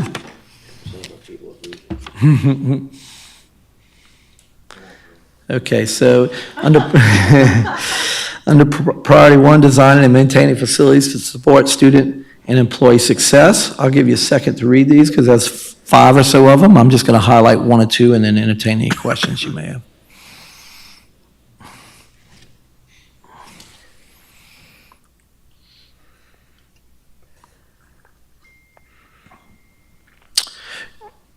Okay, the first one, more information will come on that. Just want to touch base on that briefly, but at the request of some board members, the continuation of retreat tomorrow, we'll have a special section where we'll be doing a facility update. And regarding the 2022 bond issue, I have a table that shows you the projects, the ones that are completed, the initial estimated cost, the final cost. But in short, without going more in depth, which we will tomorrow, the good news is that we're finishing the remaining projects this summer with the Luling Canopy project and the STEAM labs, and that we're actually on or under budget overall on the project. So like I said, I'll kind of get more in depth tomorrow on that piece. Update and implement obsolescence and long-range capital improvements plans. This is a continuous progress for us. Like the old teaching terms, we never laminate the lesson plans on that. We constantly update and tweak based on where we are in that obsolescence cycle, life cycle cost, work order data, warranty information, and then kind of take that and morph it into what is our 5-year capital outlay. There'll be some more in-depth discussion on that tomorrow as well. It was the request to say, kind of, we knew we were doing a bit of a deferral of those projects, but what are they and what's coming in queue? So I have that 5-year outlay for us to review tomorrow and entertain any questions on that piece. And I'm going to draw your attention to the last one at the bottom, design and construct long-range plan for physical education and athletic facilities, phase 2. Well, in regards to the phases of the phases, phase 1 is currently complete. That was elementary track and field, for example, high school AAA, middle school elementary field leveling, baseball, softball, turf. Phase 2, which we're currently in, that's the middle school auxiliary gyms and elementary auxiliary gyms. As you know, we're under contract and well underway on those projects. After that point in time, we're going to take a pause and reevaluate. So basically, phase 3, which we have remaining after that, middle school track practice facilities, high school indoor facility, high school lighting for tennis as well as softball and baseball, and a turf replacement. So all those projects, while they have their place and are necessary, we are at a spot where we're able to defer at this point in time. So from that, the obsolescence plan and that long-range plan, want to credit the board, the administration, everybody involved to make the investments that we made to put us in a position where we can defer. People get on there, well, you're deferring, well, what's going to happen? We've gotten ahead of the curve, I believe, with our replacement plan, whether it be roofing, HVAC, flooring, lighting, to where we can, take a couple years pause if necessary and still be in good standing. And it's because of the investment that I believe we made, and it's credit to everybody at this table for that. Any questions on this page? I would just, I know we have, we'll call it a filter for different things. I would add this on the project piece, because one of the things you just mentioned is at least one of the items is, I don't know what to call it, maybe evaluate the liability potential. I'm referring to turf replacement, because when you hit a certain point, and I mean, go to the data and the experts on this field, because I'm not, the cost clearly outweighs what it could cost if something happens. So, and I know y'all know that. I just want to say that out loud as the board to consider it when it does come about. Thank you. Absolutely, appreciate that. We'll stay on that, continue to monitor it, and then also perform those tests that show or keep us within an acceptable range. And if we get beyond that at any point in time, we'll be coming to the board. And I think to your point, and those tests that you and Kate have talked about often, we appreciate that. That gives us as a board the data to say, hey, this is why we're doing it, right? I mean, we can hang our hat on that. At least I feel that way. Got it. I'm going to. Compliance and safety picks. I mean, that's. I will put it down for us to definitely keep, as we evaluate this, keep that at the forefront. Okay, is everybody okay with moving on? Okay.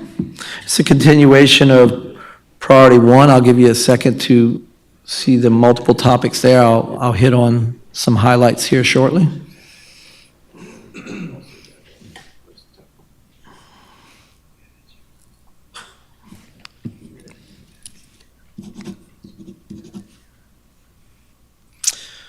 Okay, draw your attention to the first one, research, prioritize, and implement green initiatives. I referred to that earlier when we were reviewing the objectives. I mean, not only are we trying to be good financial stewards, we're also trying to be good environmental stewards. So, the green initiatives are a win-win. The energy efficiencies you gain, the environmental benefits, and then also the piece where the savings come into play. So we look to continue those. You've seen some of the things that we've done there, referred to already, the lighting retrofit, and now the bulb, from the bulb replacement to now the fixture replacement, the robots that we have deployed, one at Hornville, two at RK currently and one at Lakewood. We'll continue to expand that program, where it fits and makes sense. The one I really want to draw your attention to is implement a behavior-based utility education program. This is something that's been in the works. It was actually a recommendation in Leapfrog. It's taken a while to make sure. We want to get it right. You don't want to just spit out a program and it not have backbone or meaning to it or substance and it falls flat. So we've done a lot of work over the last year. We met with several groups, the superintendent's student advisory group, the stakeholder advisor group. We met with principals, kind of got in touch with those stakeholders and explain what we were trying to do in terms of influencing behaviors to help reduce our energy consumption, and then get their input as to what are some ideas that would really push the needle on this, get people to want to participate. How can we do this? So we took all that input together and we've created a draft plan that we are sharing with the principals at the July principals meeting before the start of school and look to implement the plan out the gate. I mean, amongst a myriad of things from this is what it is educationally, how do we get the students involved, how do we get the staff involved, do you have an energy champion at the school, competition between the schools to see who can reduce their consumption the most, and it ties back into that KPI, that data point of tracking our energy consumption, and then coming up with some type of competition reward-based system. We haven't finalized that yet. We're planning a meeting with the business office to see, when we can quantify what is that reduction in kilowatt hours to dollars, and then see if there's a payback to the school there as far as getting improvements at that site based on the money we save. So not a cost-plus program, but a program that's just using some of your savings to incentivize, if you will, the schools. So more to come on that, but any questions on any of the others on this slide? Can't see, so you don't have any questions, right? Okay, so turning to priority 2, develop and implement standards and process for effective and efficient operations. Give you a second to review these, as there's several on here. I'll highlight one or two. If you can see.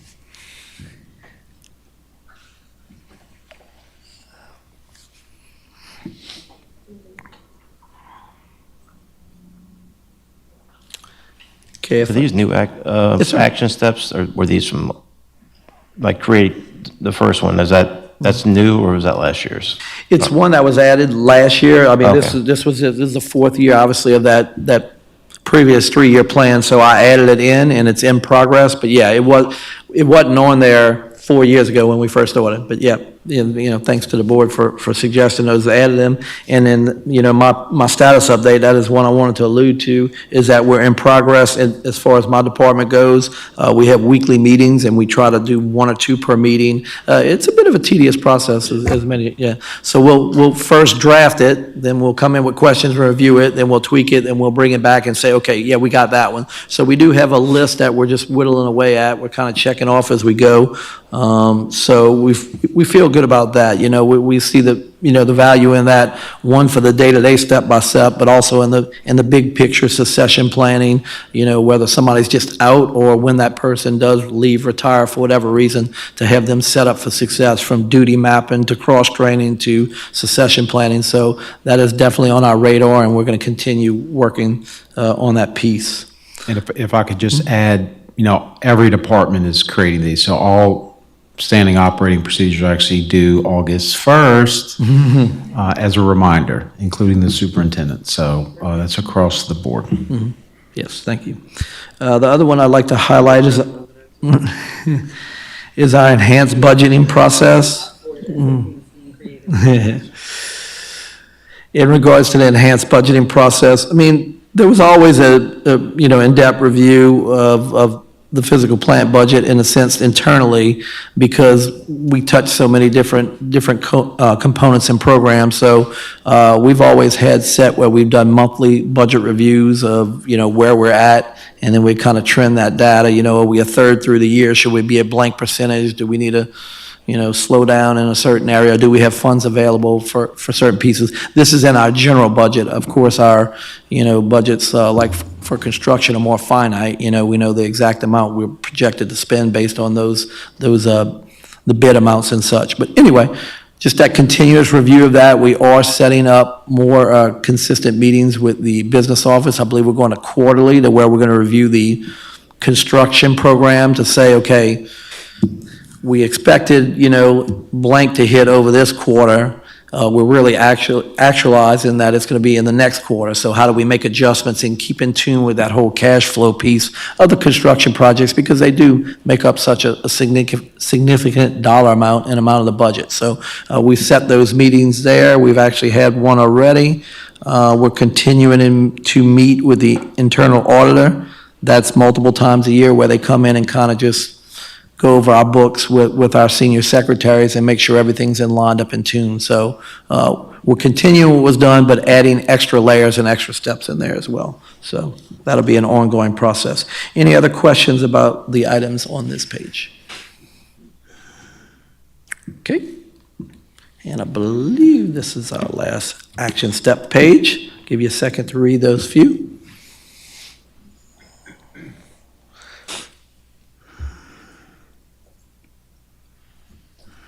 Okay, if I could just highlight a few things. Implement Lean Frog staffing recommendations. We're almost done with all of the recommendations. As you may recall, we've done our transition from grounds to contracted.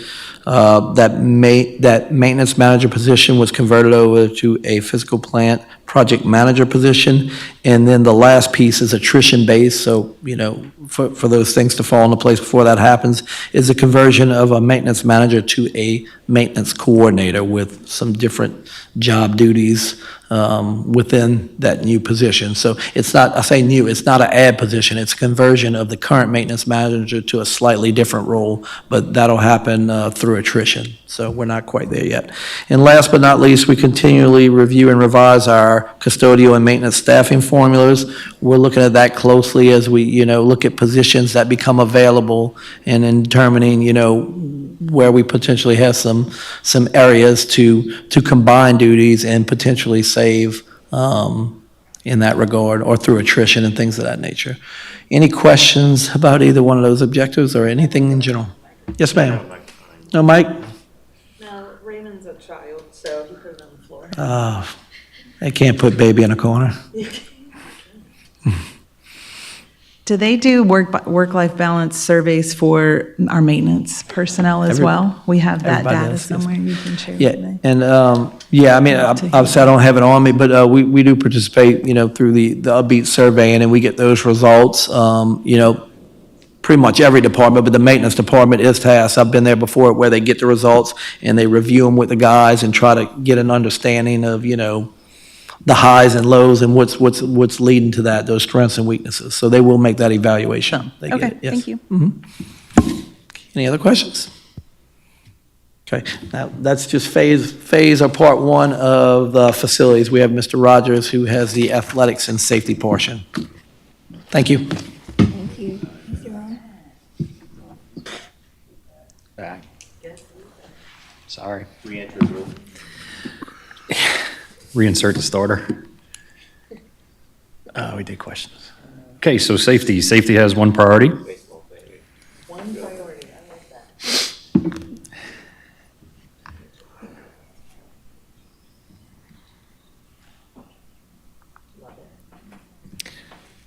So our objective, as Mr. Rome started with our parent and staff survey of providing a safe learning environment. As you can see, we have exceeded our targets for this year with our parents and staff.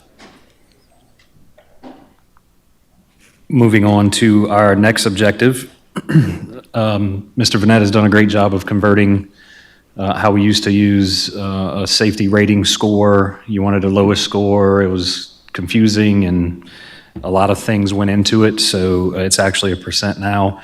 We had all of our first responders and audit team go through the instrument and grade each item and come up with the 80% target. So it wasn't just us pulling a number out of the air. We actually got feedback to say, okay, out of these items, what would be an acceptable score going through our audit? And as you can see, we exceeded that this year. This year was an elementary cycle, so next year we'll go back to the high schools, middle schools, Landry Educational Center, as well as Satellite Center. So with our action steps for our priority, we were able to utilize our digital emergency management platform and had an enhanced safety drill this year. We got a lot of good feedback from our faculty and staff. So this year we actually went to campuses. We had several different teams, first responders on each team, as well as district personnel, to provide a scenario of a lockdown on each one of their campuses so they can actually get practice on their campus. We were able to slide different scenarios under doors of you had an extra student, you're missing a student, things that we were forcing them to manipulate through our emergency management platform through the app that they have. We were able to grade all of that and give immediate feedback. Ms. Hegel had an IT team being able to submit results to us on percent complete on the accountability portion of marking themselves safe and marking their rosters and who was missing and who wasn't if they had an injured student. So it gave some real life action into our drills rather than having a bunch of scenarios and teachers locking down and we try to go find teachers. So we're trying to make it more applicable to what they would do in a real life situation. We will be moving to a real life reunification piece, which we actually went through at Scheffner and got a lot of great feedback from a real life incident where we were able to kind of crawl through it and see what adjustments we need to make moving into a bigger reunification type of scenario. We are continuing to monitor our pilot at Alamans with electronic access, where they have electronic access on all of their school classroom doors. So we're going to work through that, work some kinks out, see how we can respond in an emergency. Those Knox boxes outside of the schools, theirs has been updated with different pieces in their box to make sure that all of our responders have access within an emergency. Any questions? I have one question. In the past, most of our exercises relative to safety and security has focused on intrusion by perpetrators from outside the school that we were trying to protect children on the inside the building from. It didn't occur to me until a couple of weeks ago when there was the incident at Shell Oil. What kind of safety precautions, safety procedures are embedded in this kind of safety preparation that relates to if there was an explosion like they had at Shell a couple of weeks ago, or some release of gas like there was in a plant nearby that they had right away they told everybody stay inside.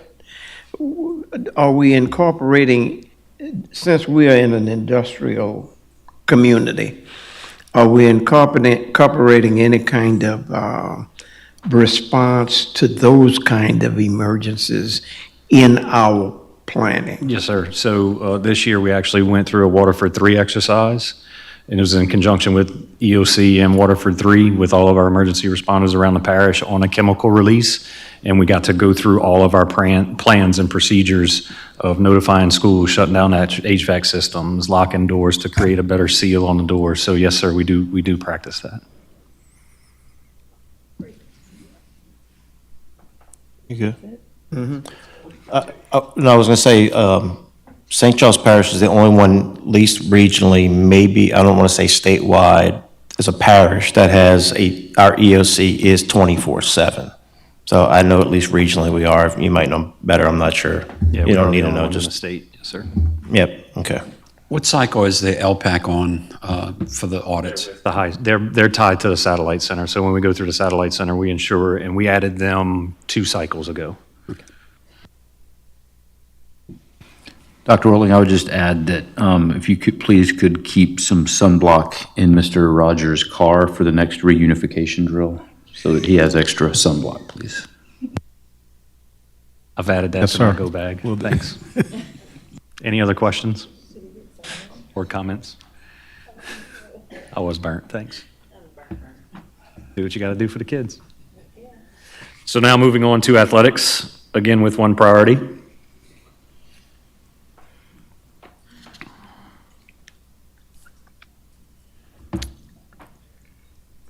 And I'll start off by saying tomorrow we have an athletics update where we'll go through some of the things tied to the long-range plan in regards to our middle school athletics and observations there. Our first objective is for high school coaches to meet proficiency and highly effective ratings within their evaluations. And as you can see, we're on target at 95%, but we look to expand that into our middle schools as well. And again, I'll talk more about that tomorrow. Our second objective is to increase student participation. We jumped up 2%. I think that has a lot to do with our bowling programs have expanded, believe it or not.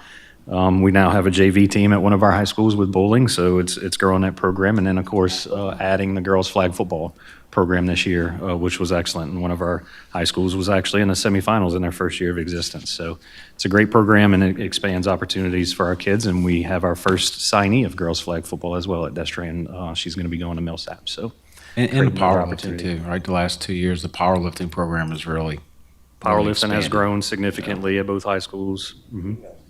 Yes, yes. We did. Yep. Our first female this year and our first male last year. So, yep. Yep.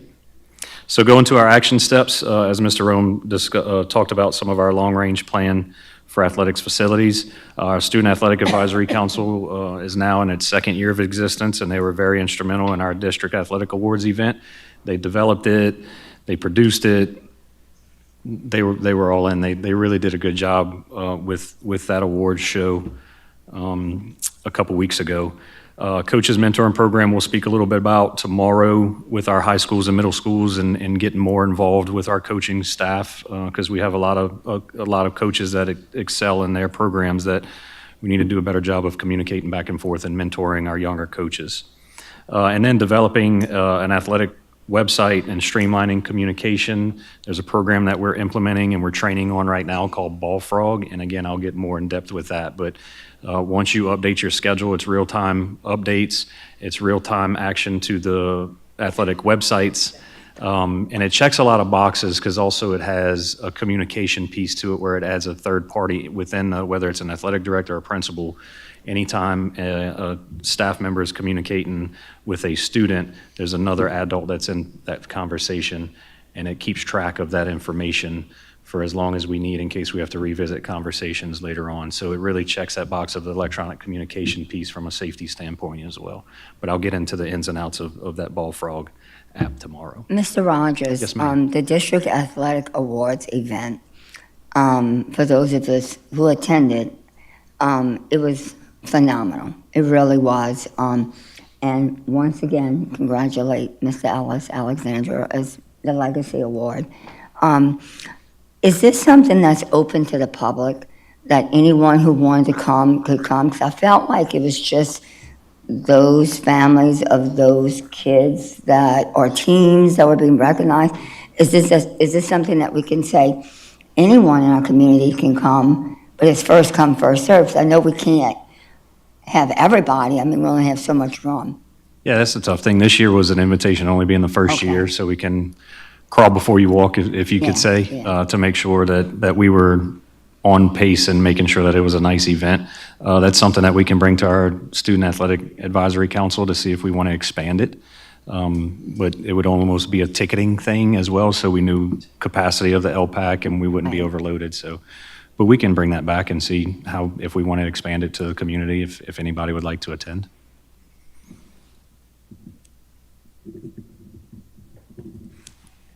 I would say you'd open up to staff, potentially staff first, because you might have an elementary, middle school teacher who coached that or taught that child, and then potentially, but my 2 cents.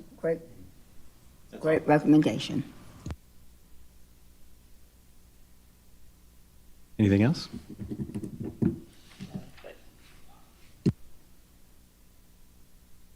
Okay, that concludes Goal E, our last and final goal, right on time, Mr. President. stakeholder investment, which will be a conglomerate of 5 people. Looks like we need another chair. You're going to sit in the front chair, okay? Ms. McMillan will, I believe, start us off. Yes, sir. Thank you, Dr. Ortling. We are Goal F, and F is for fantastic, not for the traditional sense of the F in education. All right, moving forward, we have 3 priorities for Goal F, so I'll give you a moment to read over those.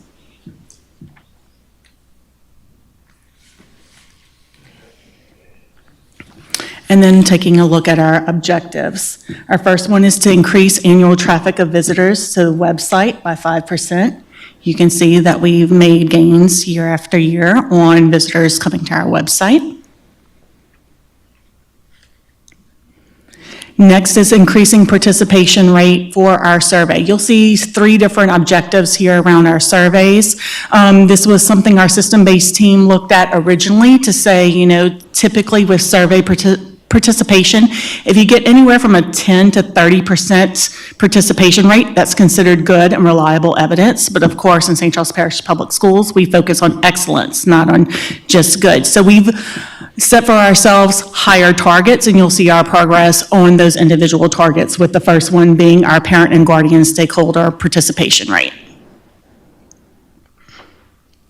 Next would be our student stakeholder rate, you'll see there. And followed by participation rate of those upbeat surveys that Ms. Brown spoke about in her goal earlier. Next, we have identified our social media following. Again, year over year, you'll see our following has increased on social media platforms, and these are all of our social media platforms combined. So that would be Facebook, Twitter, or X, and Instagram collectively.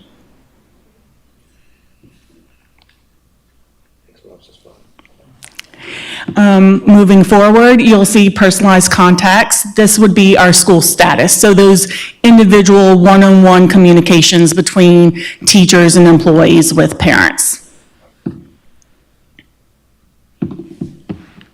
So that brings us to our next objective, where we're looking at exceeding at least 10% of increase in participation of any event that we bring to the district. So I'll give you a second to look at those numbers.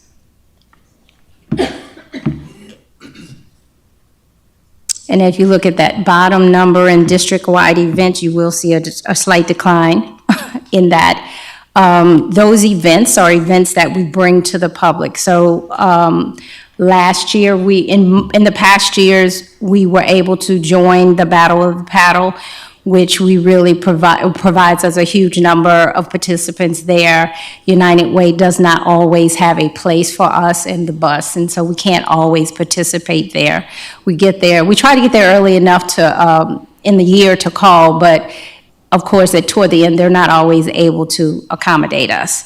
Also, we participate in United Way Run Walk, and they don't always, again, it depends on if they're able to get back to us, we're able to attend. So we're always looking for additional events in the community that already exist so that we can bring those activities, basically literacy development to parents at those events. The next is to increase family resource center visits, and I'll let you look at that as well.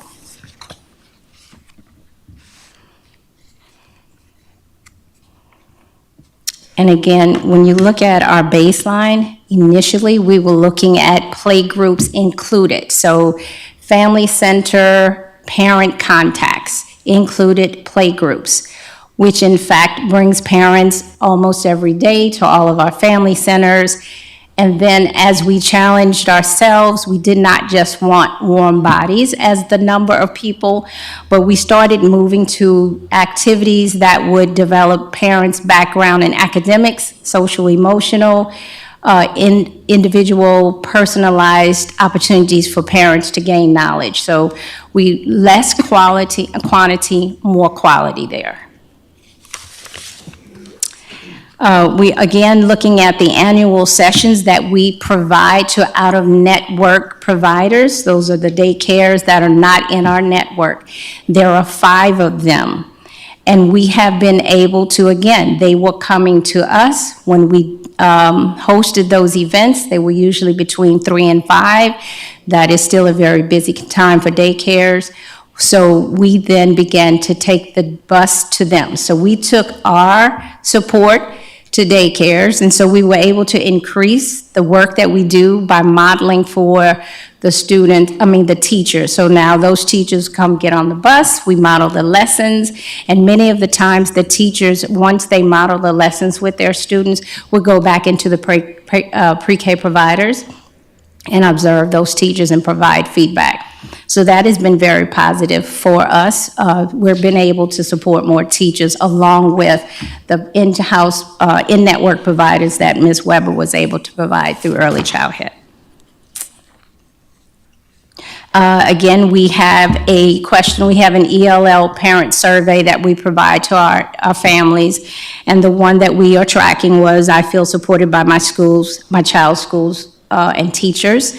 Again, we have been getting great feedback from parents, but again, when we look at this 90%, we did have families who did ask for things when we had the swamp sweep, and some of our families had to leave. Some of the families, because of safety, stayed home, and they did reach out to us to know, could we provide virtual?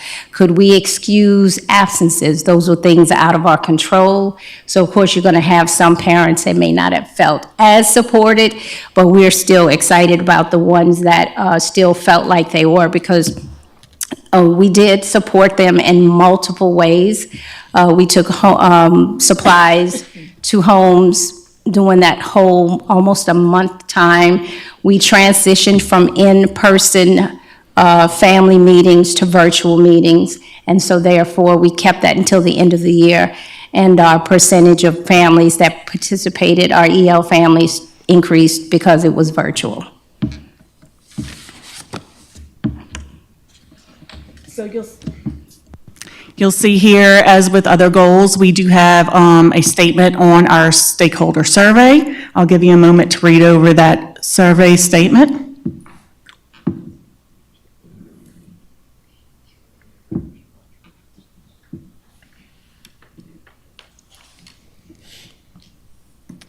And then moving on towards our action items from there. And looking at the Public Information Department and our specific action items around Priority 1 for Goal F, you'll see we made a push to make sure we did more informative videos. In the past, we've done a lot of videos celebrating achievements, which are great, but we wanted to inform our community and educate them on some new initiatives. So we did a series of information in regards to the new state accountability program, explaining where our ratings were last year and kind of priming the pump for this year when this new ratings come out, to let people know it's a different, level playing field, and explain that to them. In addition, we promoted the universal pre-K registration. We have another video that's going to be coming out shortly, again going over the registration process for universal pre-K in addition to the video that we've previously done. And then various videos around the millage election, informing and educating both our internal stakeholders as well as our external stakeholders about what the millage election was about. Additionally, the communications audit was one of our action steps for this goal, and we have begun implementing those recommendations from the communications audit. The first step that we implemented was hiring a communications engagement coordinator, which Ms. Pollack was hired this year, so thank you to the board for that support in there. You'll see some of the initiatives moving forward that Ms. Pollack has spearheaded moving us forward. Additionally, moving forward, we are developing a formal communications plan. That was one recommendation from the audit. We have our long-range strategic action plan, but to have almost like a Bible for the Public Information Department, if you will, so to speak, along with our standard operating procedures to line out what is our plan going forward on an annual basis, those things that we're doing, but we may not have it written down to say this is what we're doing.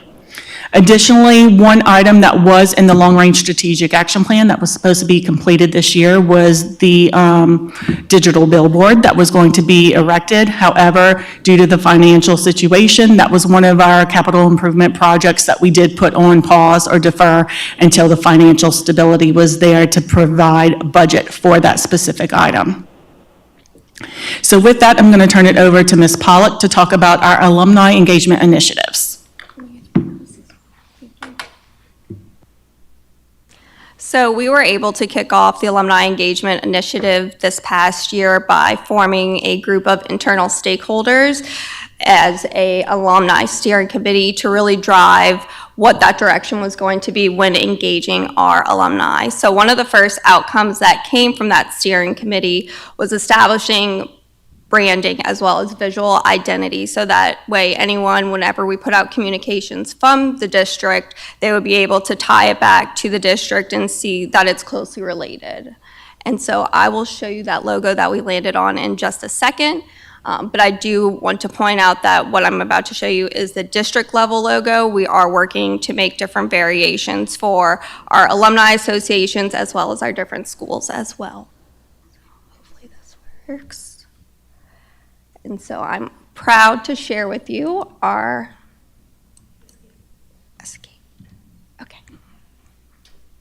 our new online directory. And so you'll see that logo right there with our branding. And so we partnered with Alumni Nations, a vendor that helps K-12 districts around the country connect with their alumni bases, because you can't engage your alumni if you can't first get in contact with them.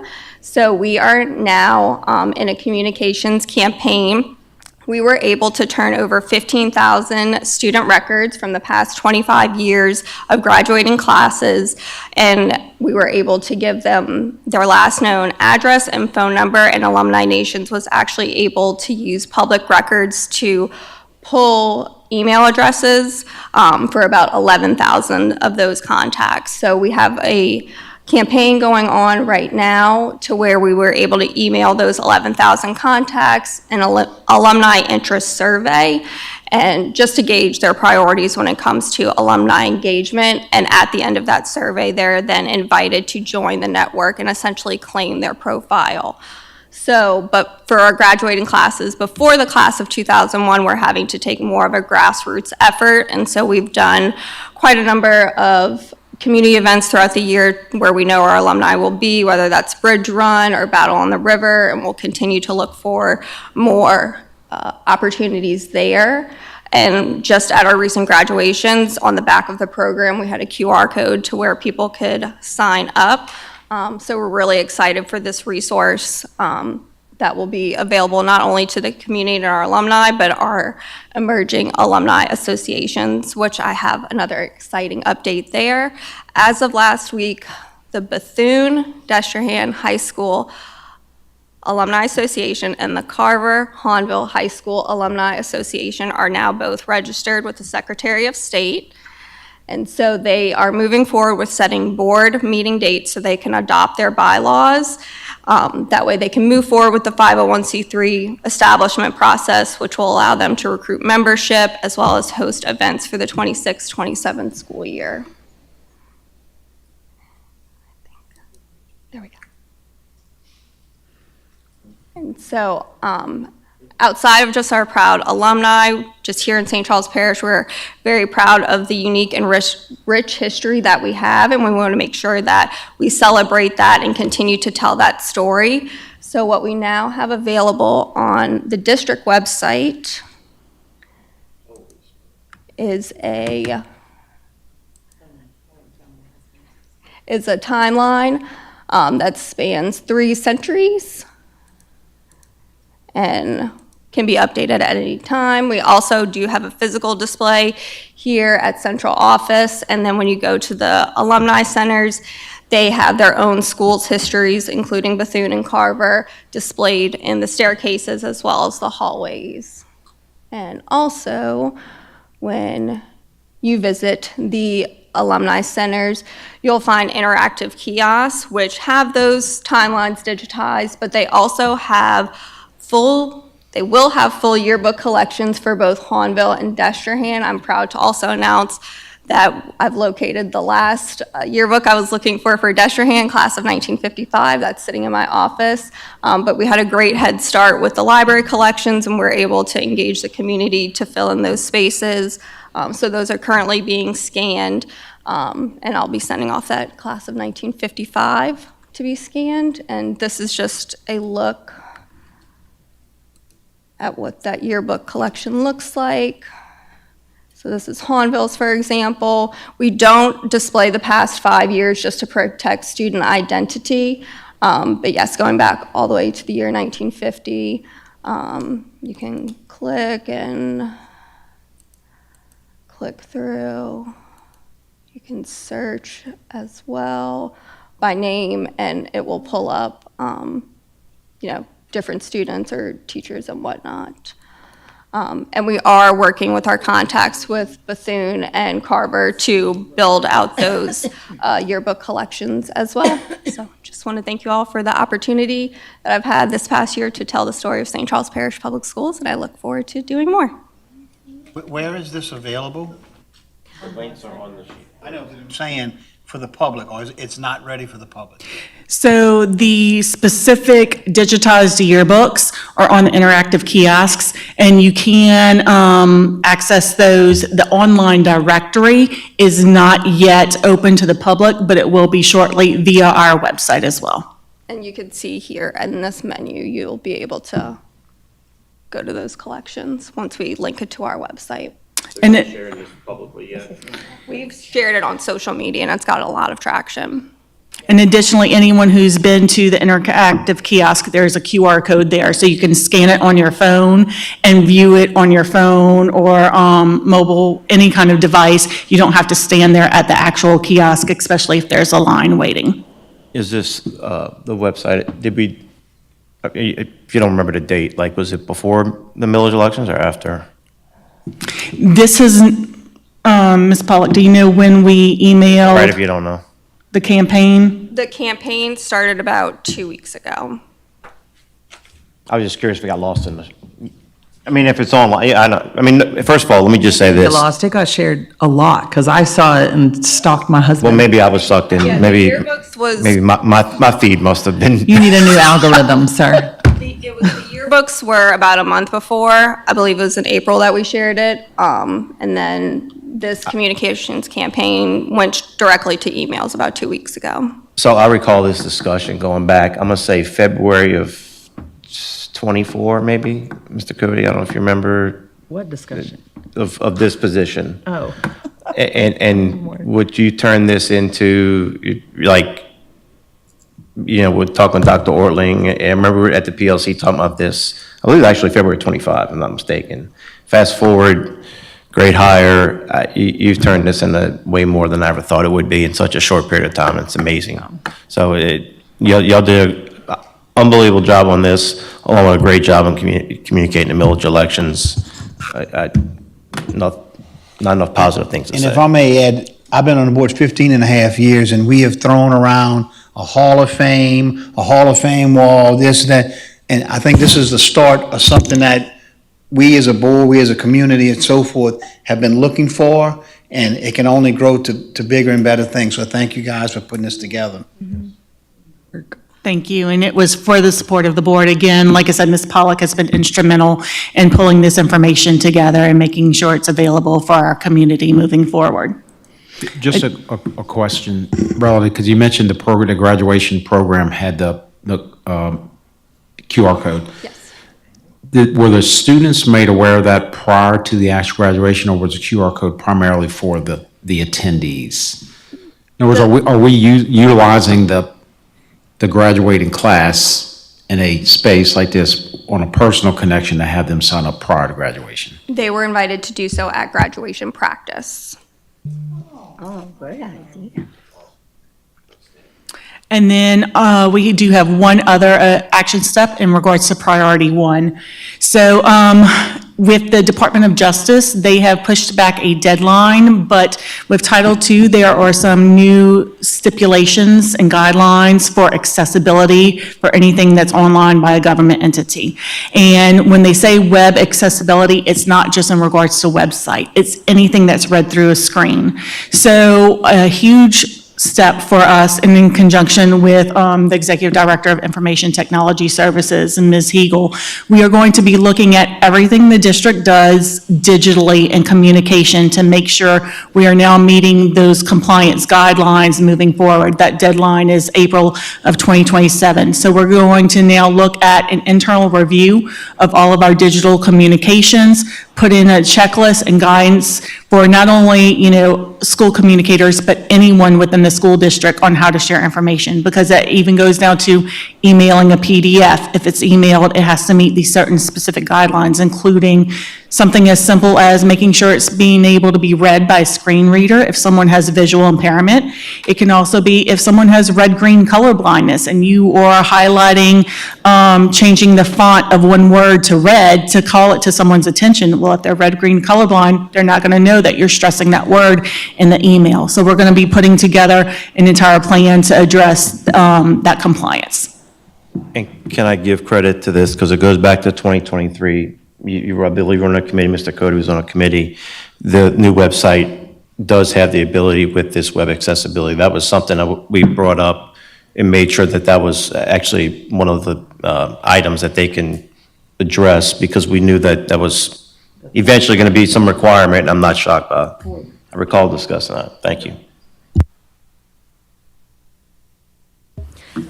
Okay, that brings us to our next action step, which is to increase educational access and opportunity within the community. I'm going to talk about the second, third, and fourth bullet and come back to the first one. So right now, we are and have been trying to make sure that we are visible in the community in the summer. We know that there are lots of camps going on. We know there are lots of things students do, but we still want to make sure that literacy is in the forefront of the work that they do at home. So we want to continue with the Learn With Us bus. Last year, we had a couple of events that was snowballs and books. We're going to do the same thing this summer, just once though, and then we will participate in the Stress Fest in July. In Narco, it was a great success last year. We took the bus. We did a family activity to help parents with an activity to how to de-escalate conversations with their teens. It was an interactive activity. We had activities on the bus, and also we had a yoga teacher that actually taught yoga to the parents while the students were being read to. So we'll do that again. We have created a literacy summer calendar that has been given to all your early Head Start, pre-K 4, in and out network providers. We went to every pediatric clinic in Destrehan, and any other persons that would take our calendars.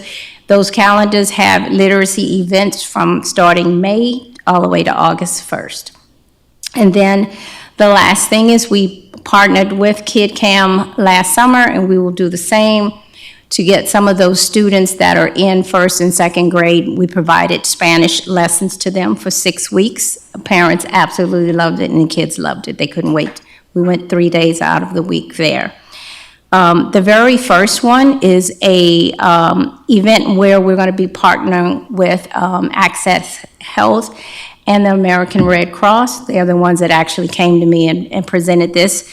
It is an outreach where we're trying to reach parents that are either still pregnant, newborns, because we're trying to reach them now to help them understand about what brain development looks like. What can I do prior to a child getting here? What are some routines and behaviors that I want to establish before, and once they get here, what are some things that we're going to do? So we're still in the, I'm excited to really sit down with a few people and start planning that, but that's where we're headed toward for this year.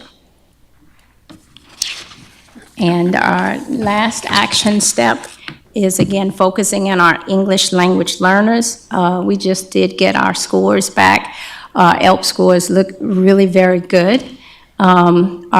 We had a lot of our students move from emerging to progressing 3, 4, and 68 students went from either P1, 2 to proficient. So we have exited a lot of students this year, and we're excited about it. We are ready for the next phase of that, which is creating professional development for all of our core content teachers, because the state reminds us that every teacher is an EL teacher. So we have a powerful EL team of teachers, and now we are ready to push forward and push into those core classrooms and provide that additional support to our EL content teachers. And Ms. Smith, and just for the sake of the board, you heard earlier today, Ms. Babin reference, some excellent K-3 literacy results, excellent ELP results, and just, I want to continue to remind all of our team, but our EL students are weighted significantly more than some significant populations. So when you consider that, those are all positive marks, and appreciate your leadership, Ms. Smith, from that standpoint, your team's efforts, and just working with both schools, well, all schools really, so thank you. And that is it for me. Are there any questions? Do we have a partnership with the libraries?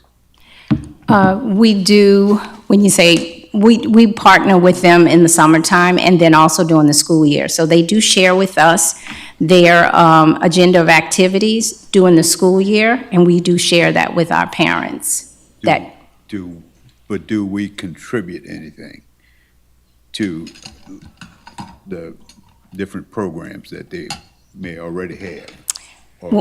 When they have programs, we do participate, if that's what you're asking. So when they have events on the weekend, and they have events during the holidays, we do provide our bus, or we do provide literacy support. So we do have a partnership in both the libraries on both sides of the river. Like, we stay in very close connection with them. Is that? I'm looking for more bringing something to the table. Okay. To help them. Oh, okay. Or to help our students. After 70-something years, we finally getting a upgrade to the main branch of the library. Mm-hmm. A new building is being constructed in Hornville. Okay. And I think that's going to help the literacy in St. Charles Parish. Okay. They do attend all of our events, and they do provide every type of activity that's provided at the library. They bring it to us, and we then in turn support them as well. So they bring library cards and make sure our students have access to that. But we can definitely, I'm hearing you say we just need to work a little harder with that. I would like to see us approach them. Okay. To find out if there's anything we can do to make them better. Okay. Makes sense. Thank you. There was a new organization I feel like I read in St. Charles Parish that was developing support for new mothers and education and all kinds of stuff just for new mothers in St. Charles Parish. I would just encourage you to reach out to them and connect a partnership there, so that you guys can work together to meet this baby toddler outreach. I would think that would be a great avenue to have access to that. Thank you. Any community events, I would lean on business. And when I say business, I'm referring somewhat to our industrial partners, but think outside of them as well. Like they part of their some may be requirements depending on which facility, but it's certainly in their planning, if you will, from an external perspective, to do community type events, and so.